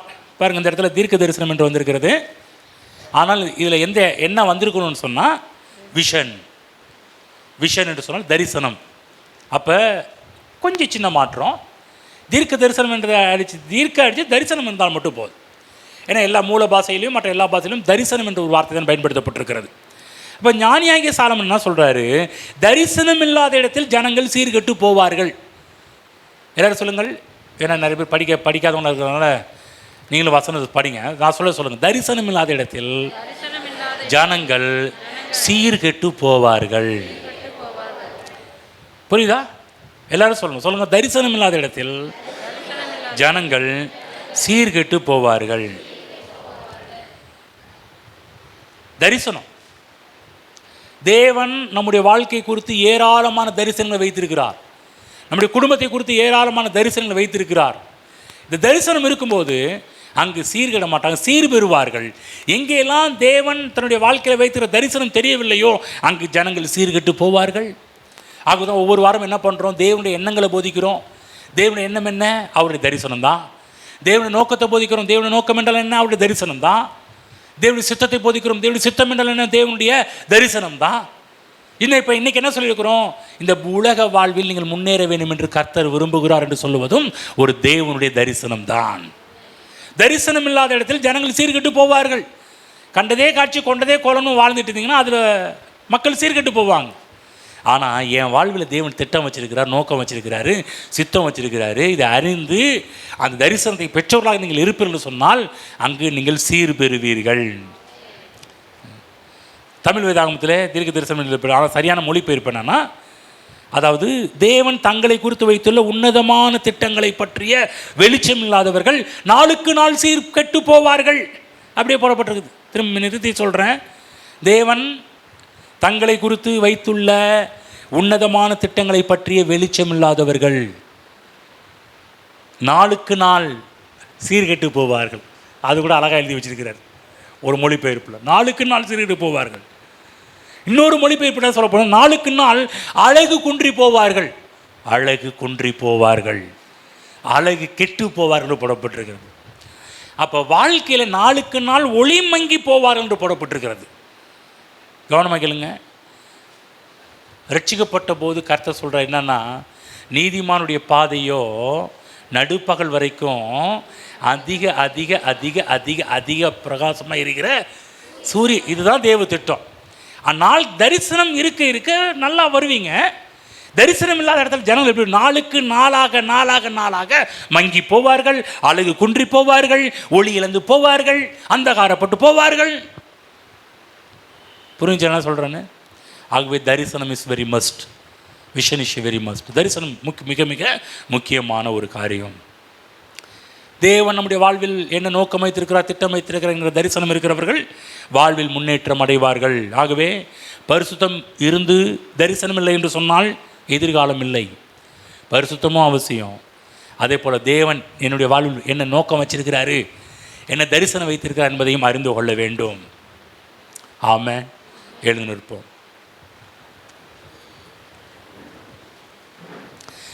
தேவனுடைய வார்த்தை உருவாக்கக்கூடிய தன்மையுடையது. தேவன் நமக்குள்ளாக வைத்திருக்கிற தரிசனம், தாளந்து, திறமைகள் இவங்களை கண்டுபிடிக்கணும், அதை வளர்க்கணும். தரிசனம் எந்த அளவுக்கு உருவாகின்றதோ அந்த இடத்துல மக்கள் சீர் பெறுவார்கள். எந்த இடத்துல தரிசனம் இல்லையோ அங்கே மக்கள் சீர்கெட்டு போவார்கள். இந்த உலக வாழ்க்கையில் தேவனுடைய திட்டம் நிறைவேற வேண்டும் என்று ஆசைப்படுங்கள். சொல்லுங்கள் பக்கத்தில், ஆசைப்படுங்க. என்ன ஆசை? தேவனுடைய திட்டம் நிறைவேறணும்னு ஆசைப்படணும். தேவனுடைய நோக்கம் நிறைவேற வேண்டும் என்று ஆசைப்படுங்க. தேவனுடைய இஷ்டம் என் வாழ்க்கையில் நிறைவேறணும்னு ஆசைப்படுங்க. என் இஷ்டம் கிடையாது, என் நோக்கம் கிடையாது, என் விருப்பம் கிடையாது. தேவ தரிசனம் என் வாழ்வில் நிறைவேறணும். இந்த உலக வாழ்க்கையில் நீங்கள் நல்லா இருக்கணும். ஆமென். புரிஞ்சுங்களா? இங்கே இப்போ ஒரு 4 கார் நிற்குது. இங்கே இருக்கிற எல்லா ஃபேமிலியும் கார் வாங்கிட்டிங்கன்னா அந்த பக்கம் தான் பார்க்கிங்கை மாற்றி அமைக்கணும். புரிஞ்சுங்களா? இது மட்டும் இல்லை, இன்னும் இது மட்டும் இல்லைங்க. சில பேர் கார் வாங்கினா தான் பெரிய ஆட்கள் கிடையாது. கடனே இல்லாமல் வாழ்கிறீங்க பாருங்கள், அதுவே பெரிய ஆசீர்வாதம். முதல்ல கார் வாங்குகிற அந்த பிளானை விட கார் வாங்கக்கூடாதுன்னு சொல்லலை. ஆனால் அது இருந்தால் தான் பெரிய ஆள், அப்படி சொல்ல வரல. கடனே இல்லாமல் வாழ்ந்து பாருங்கள், அதுவே ஒரு பெரிய பிளெஸ்ஸிங். தெரியுங்களா? கார்லாம் 2வது படித்தோம், வீடு மற்றதெல்லாம் 2வது படித்தோம். முதல்ல கடன் இல்லாமல் கையேந்தாமல் வாழ்ந்து பாருங்கள், அதுவே பெரிய ஆசீர்வாதங்க. நிறைய இடத்துல பாருங்கள், நம்ம இந்த உலகத்திலே வாழ்ந்ததுனால பக்கத்து வீட்டில் குழம்பு வாங்கியே பழகிட்டோம், பக்கத்து வீட்டில் சக்கரை வாங்கியே பழகிட்டோம், பக்கத்து வீட்டில் எண்ணெய் வாங்கியே பழகிட்டோம். சின்ன வயசில் நான் அவங்கள சொல்லலைங்க, என்னையே சொல்கிறேன். சின்ன வயசில் எங்கள் அம்மா இருந்த காலகட்டத்தில் ஒரு டம்ளர் கொடுத்து பக்கத்தில் போய் சக்கரை வாங்கிட்டு வாப்பா. எங்களுக்கு என்ன கற்றுக் கொடுத்தாங்க? வீட்டில் சக்கரை இல்லைன்னா பக்கத்து வீட்டுக்கு போனால் ஒரு டம்ளர் சக்கரை கிடைக்கும். வீட்டில் குழம்பு இல்லைன்னா மேரியாக்கா வீட்டில் என்ன குழம்புன்னு அங்கே போய் நான் குழம்பு கேட்டேன்னு கேளுப்பான்னுவாங்க. எங்களுக்கு என்ன கற்றுக் கொடுக்கப்பட்டது? வீட்டில் இல்லைன்னா பக்கத்தில். இப்படி தான் கையேந்தி வாழ்கிற வாழ்க்கை தான். ஆனால் எவ்வளோ வாங்குறாங்களோ அதெல்லாம் எங்கள் அம்மா மணி ஆர்டர் வந்தோடனே திருப்பி கொடுத்துருவாங்க. இருந்தாலும் அது என்ன எண்ணம்? பக்கத்தில் என்ன இருக்குது? இப்போ எங்கள் வீட்டில் குழம்பு இல்லைனா நாங்கள் என்ன நினச்சோம்? பக்கத்தில் வாங்கி கொடுங்கம்மா. யார் கற்றுக் கொடுத்தது? நான் சொல்கிறேன், இது எவ்வளோ ஒரு அசிங்கமான ஒரு வாழ்க்கை தெரியுங்களா? அதாவது அவர்களாக குழம்பு தேடி வந்து கொடுக்குறது தப்பு கிடையாது, அதை வாங்கிக்கலாம். புரியுதுங்களா? யாராவது உங்கள் வீட்டில் வந்து எங்கள் வீட்டில் நல்லா குழம்பு வச்சுருக்கேன், உங்கள்கிட்ட கொடுக்குறாங்களா? சந்தோஷமா வாங்கிக்கோங்க. ஹலோ, சரிதான். ஆண்டவர் எப்படின்னா அற்புதம் பண்ணுவார். உங்கள் வீட்டில் குழம்பு, நான் சொல்கிறேன் பாருங்க, எங்கள் வீட்டில் தோசை மாவு இல்லைன்னு சொல்லி பக்கத்து வீட்டில் தோசை மாவு கொடுத்தாங்க. நான் கேட்டேன், ஏங்க நாங்கள் பேசுனதுக்கு ஒட்டி கேட்டிங்களா? இல்லைங்க, நான் தோசை மாவு ஊற்ற போனேன், அப்போ தான் உங்கள் ஞாபகம் வந்துச்சு, ஐயோ பாஸ்ட் வீட்டில் என்னென்னு தெரியலையேன்னு சொல்லி உடனே கொண்டு வந்து கொடுத்தேன். அந்த மாதிரி அற்புதம் நடக்கும். ஆனால் தோசை மாவு இல்லைன்றது பக்கத்தில், ஏங்க தோசை மாவு கொடுங்க அப்படி போய் கேட்கக்கூடாது. நான் சொல் இந்த நிலைமை, இந்த வாழ்க்கை கையேந்து வாழ்கிற கிடையாது. மிராக்கிள் அற்புதத்தில் வாழுங்க, அற்புதத்தில் வாழுங்க. ஆண்டவர் கேளுங்க, தேவன் அற்புதம் பண்ணுவார். உங்கள் வீட்டில் இல்லைனாலும் சர்க்கரை கொண்டு வந்து கொடுப்பார், ஆயிலை கொண்டு வந்து எதையும் எல்லாவற்றையும் கொண்டு வந்து கொடுப்பார். என் மனைவி பார்த்தீங்கன்னா அடிக்கடி என்கிட்ட கேட்க சில விஷயம் கேட்க மாட்டான், ஆனால் அவர்கிட்ட கேட்பான். நான் கணவன் தான், என்கிட்ட கேட்குறதுக்கு அவளுக்கு ரைட்ஸ் இருக்குது, அதிகாரம் எல்லாமே உரிமைலாம் இருக்குது. சில விஷயங்களை கேட்க மாட்டான். அப்போ தான் பாருங்கள் வீட்டுக்கு எல்லாம் வரும் வந்து. அவள் சொல்லுவா, இல்லைங்க உங்கள்கிட்ட கேட்கலான் இருந்தேன். சரி உங்கள்கிட்ட கேட்டால் உடனே வாங்கி தர மாட்டீங்க, அந்த பக்கம் போனால் தான் எப்போயும் போனால் தான் வாங்கி தருவீங்க, அது மூடு வந்தால் தான் வாங்கி தருவீங்க, உங்களை பற்றி நல்லா தெரியும், அதனால் அவர்கிட்டே கேட்டுடுறது. அது கரெக்டாக பாருங்கள் வீட்டுக்கு தேடி வந்துடும். நான் சொல்லுவேன், ரெபேக்கா நான் வாங்கினா கூட கம்மியாக தான் இருக்கும், இந்த ஆண்டவர் ஒன்று ரொம்ப நேசிக்கிறாரு, அதனால் உனக்கு உன்னையை பற்றி அவருக்கு தெரிஞ்சிருக்குது, என்னையை பற்றி அவருக்கு தெரிஞ்சிருக்குது. கவனிச்சு என்ன சொல்லணும், கை ஏந்தி அல்லங்க, நான் முதல்ல அந்த வாழ்க்கை நிப்பாட்டுங்க. புரியுதுங்களா? கை ஏந்தி வாழ்கிற ஒரு வாழ்க்கை நிப்பாட்டுங்க. தேவன் சொல்கிற ஒரு பாட்டு பாடணும் இல்லையா, தேவைகள் ஆயிரம் என் வாழ்விலே சோர்வதில்லை நீர் இருப்பதாலே, தேவையை சந்திக்கும் தேவன் நீரே உதவி செய்திடுவீர். கவனிச்சிங்களா? தேவையை சந்திக்கிற அவர் இருக்கிறார். ஆனால் ஒரு நாள் உங்கள் மனதில் என்ன வந்துடக்கூடாது, இங்கே பக்கத்தில் போய் கேட்கலாம், அவங்கள்ட்ட போய் கேட்கலாம், இவங்கள்ட்ட போய் கேட்கலாம், இங்கே போனால் ஒரு டம்ளர் டீ கிடைக்கும். ஹலோ என்னதுங்க, நான் ஊழியத்தை ஆரம்பித்த காலகட்டத்தில் அப்போ 2 ரூபா டீ, அந்த 2 ரூபா டீ குடி கூட என்கிட்ட வசதி இருக்காது, ரொம்ப கஷ்டம்தான். அப்போ உடனே உள்ள ஒரு நோக்கம் வரும், ப்ரேயருக்கு போனால் ஏங்க உங்கள் வீட்டுக்கு வந்தால் என்ன கொடுப்பீங்க, உங்கள் வீட்டுக்கு வந்தால் டீ கிடைக்கும். உடனே என்ன வரும் பாருங்க, சரி இப்போ ப்ரேயருக்கு போனால் ஒரு டீ கிடைச்சிடும், அங்கே டேலி பண்ணலாம், அங்கே நம்ம சமாளிச்சுக்கலாம். நான் உடனே அந்த எண்ணம் வந்து வீட்டில் உட்காந்துருவேன். ஏன் தெரியுங்களா, ஐயோ தப்பான புத்தியாச்சே, தப்பான எண்ணமாச்சே, ஒரு டீக்காக நாங்கள் போய் உட்காரணுமா, வந்து ஒரு டீக்காக அந்த வீட்டுக்கு போகணுமா, ஒரு டீக்காக போகணுமா, யோசிச்சு பார்த்தீங்களா? ஒரு நல்ல எண்ணங்களை உருவாக்கும். புரியுதுங்களா? சில தேவைகள் நிறையா இருக்கும், ஆனால் ஜெபம் பண்ணுங்க, கர்த்தர் தேவைகளை உங்கள் சின்ன சின்ன தேவைகளாக இருக்கலாம், சில அற்பமான தேவைகளாக கூட இருக்கலாம், அதுக்குள்ளே தேவன் சந்திப்பாருங்க. ஆனால் நீங்கள் தரிசனம் உடையவராக இருக்கணும். நான் தேவனுடைய பிள்ளை, நான் இப்படி தான் இருப்பேன், என் தேவனுடைய நாமத்துக்கு பங்கம் விளைவிக்கக்கூடாது, என் தேவனுடைய நாமம் என் மூலமாக மகிமை இழந்து விடக்கூடாது, என் தேவனுடைய நாமம் என் மூலமாக மகிமைப்பட வேண்டும். ஆமென். ஆகவே நான் சொல்கிறேன், முதல் ஆசீர்வாதம் கடன் இல்லாத ஒரு வாழ்க்கை வாழ்கிறீங்க பாருங்கள், கையேந்தாத ஒரு வாழ்க்கை பாருங்கள், அதுவே பெரிய ஆசீர்வாதம். முதல்ல அதை விரும்புங்க. கரங்களை வீழ்த்தி நன்றி செலுத்துவோம். ஸ்தோத்திரம் பிதாவே. ஹல்லேலூயா, ஹல்லேலூயா, ஹல்லேலூயா. நன்றியோடு உயர்த்துகிறோம் ஆண்டவரே, நன்றியோடு துதிக்கிறோம் கர்த்தாவே. எங்கள் அன்பின் பிதாவே, கர்த்தராகிய இயேசு கிறிஸ்து நாமத்தில் நம்முடைய சமூகத்தில் வருகிறோம். நீர் எப்போது நல்லவராக இருக்கிறீர், உயர்ந்த எண்ணங்களை உடைய தேவன், அதற்காக உங்களுடைய வார்த்தையை கொடுத்திருக்கிறீர். வார்த்தைகளால் உலகங்களை உருவாக்க வேண்டும் என்று கற்றுக் கொடுத்திருக்கிறதற்காக ஸ்தோத்திரம்.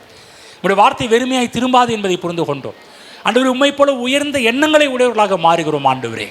எங்களை குறித்து மட்டமான எண்ணம் அல்ல, எங்களை குறித்து உயர் ரகமான எண்ணங்களை உடையவராக இருக்கிறீர். இந்த பூமியில் கையேந்தி அல்ல, உம்மை நம்பி வாழ வேண்டும் என்று விரும்புகிறீர். நாசியில் சுவாசம் உள்ள மனிதரை நம்புவதை பார்க்கலாம், உங்கள் மேலே பற்றுதலாக இருப்பது நலம் என நாங்கள் வேதத்தில் பார்க்கிறோம் ஆண்டவரே. இங்கே இருக்கிற ஒவ்வொரு பிள்ளைகளும் உம்மை நம்பி வாழட்டும், உம்மை நம்பி இந்த இளம்பிள்ளைகளை சிறந்து விளங்கட்டும், உம்மை நம்பி ஆசீர்வாதமாக இருக்கட்டும். அப்பா, உம்மை நம்பி உம்முடைய பிள்ளைகளுடைய தேவைகள் எல்லாம் சந்திக்கப்படட்டும் கர்த்தாவே. குறையில்லாத ஒரு வாழ்வு வாழட்டும், கடன் இல்லாத ஒரு வாழ்வு வாழட்டும். இங்கே இருக்கிற ஒவ்வொரு பிள்ளைகளும் இப்பொழுது இருக்கிற கஷ்டமான நிலைமையில் இருப்பது உம்முடைய திட்டம் அல்ல, உம்முடைய தரிசனம் அது அல்ல. உம்முடைய தரிசனம் இப்பொழுது இருக்கிறதை பார்க்கிலும் 1000 மடங்கு அதிகமாகும்படி உங்கள் பிதாக்களின் தேவனாகிய கர்த்தர் உங்களுக்கு சொல்லியபடியே ஆசீர்வதிப்பார் என்ற அதுதான் உம்முடைய பிள்ளைகளை குறித்த தரிசனம் என்பதை அறிக்கை எடுக்கிறோம் கர்த்தாவே. ஆச்சரியமான அற்புதமான காரியங்களை கர்த்தர் செய்வதாக. குடும்பங்களை ஆசீர்வதிக்கிறேன், உங்களுடைய குடும்பத்தின் பிள்ளைகளையும் குடும்பத்தின் வேலைகளையும் சமுதாயத்தையும் ஆசீர்வதிக்கின்றேன். அற்புதம் அதிசயம் உங்களுடைய பிள்ளைகள் வாழ்வில் தொடர்வதாக தகப்பனே, இயேசு கிறிஸ்து நாமத்தில் பிதாவே, ஆமென்.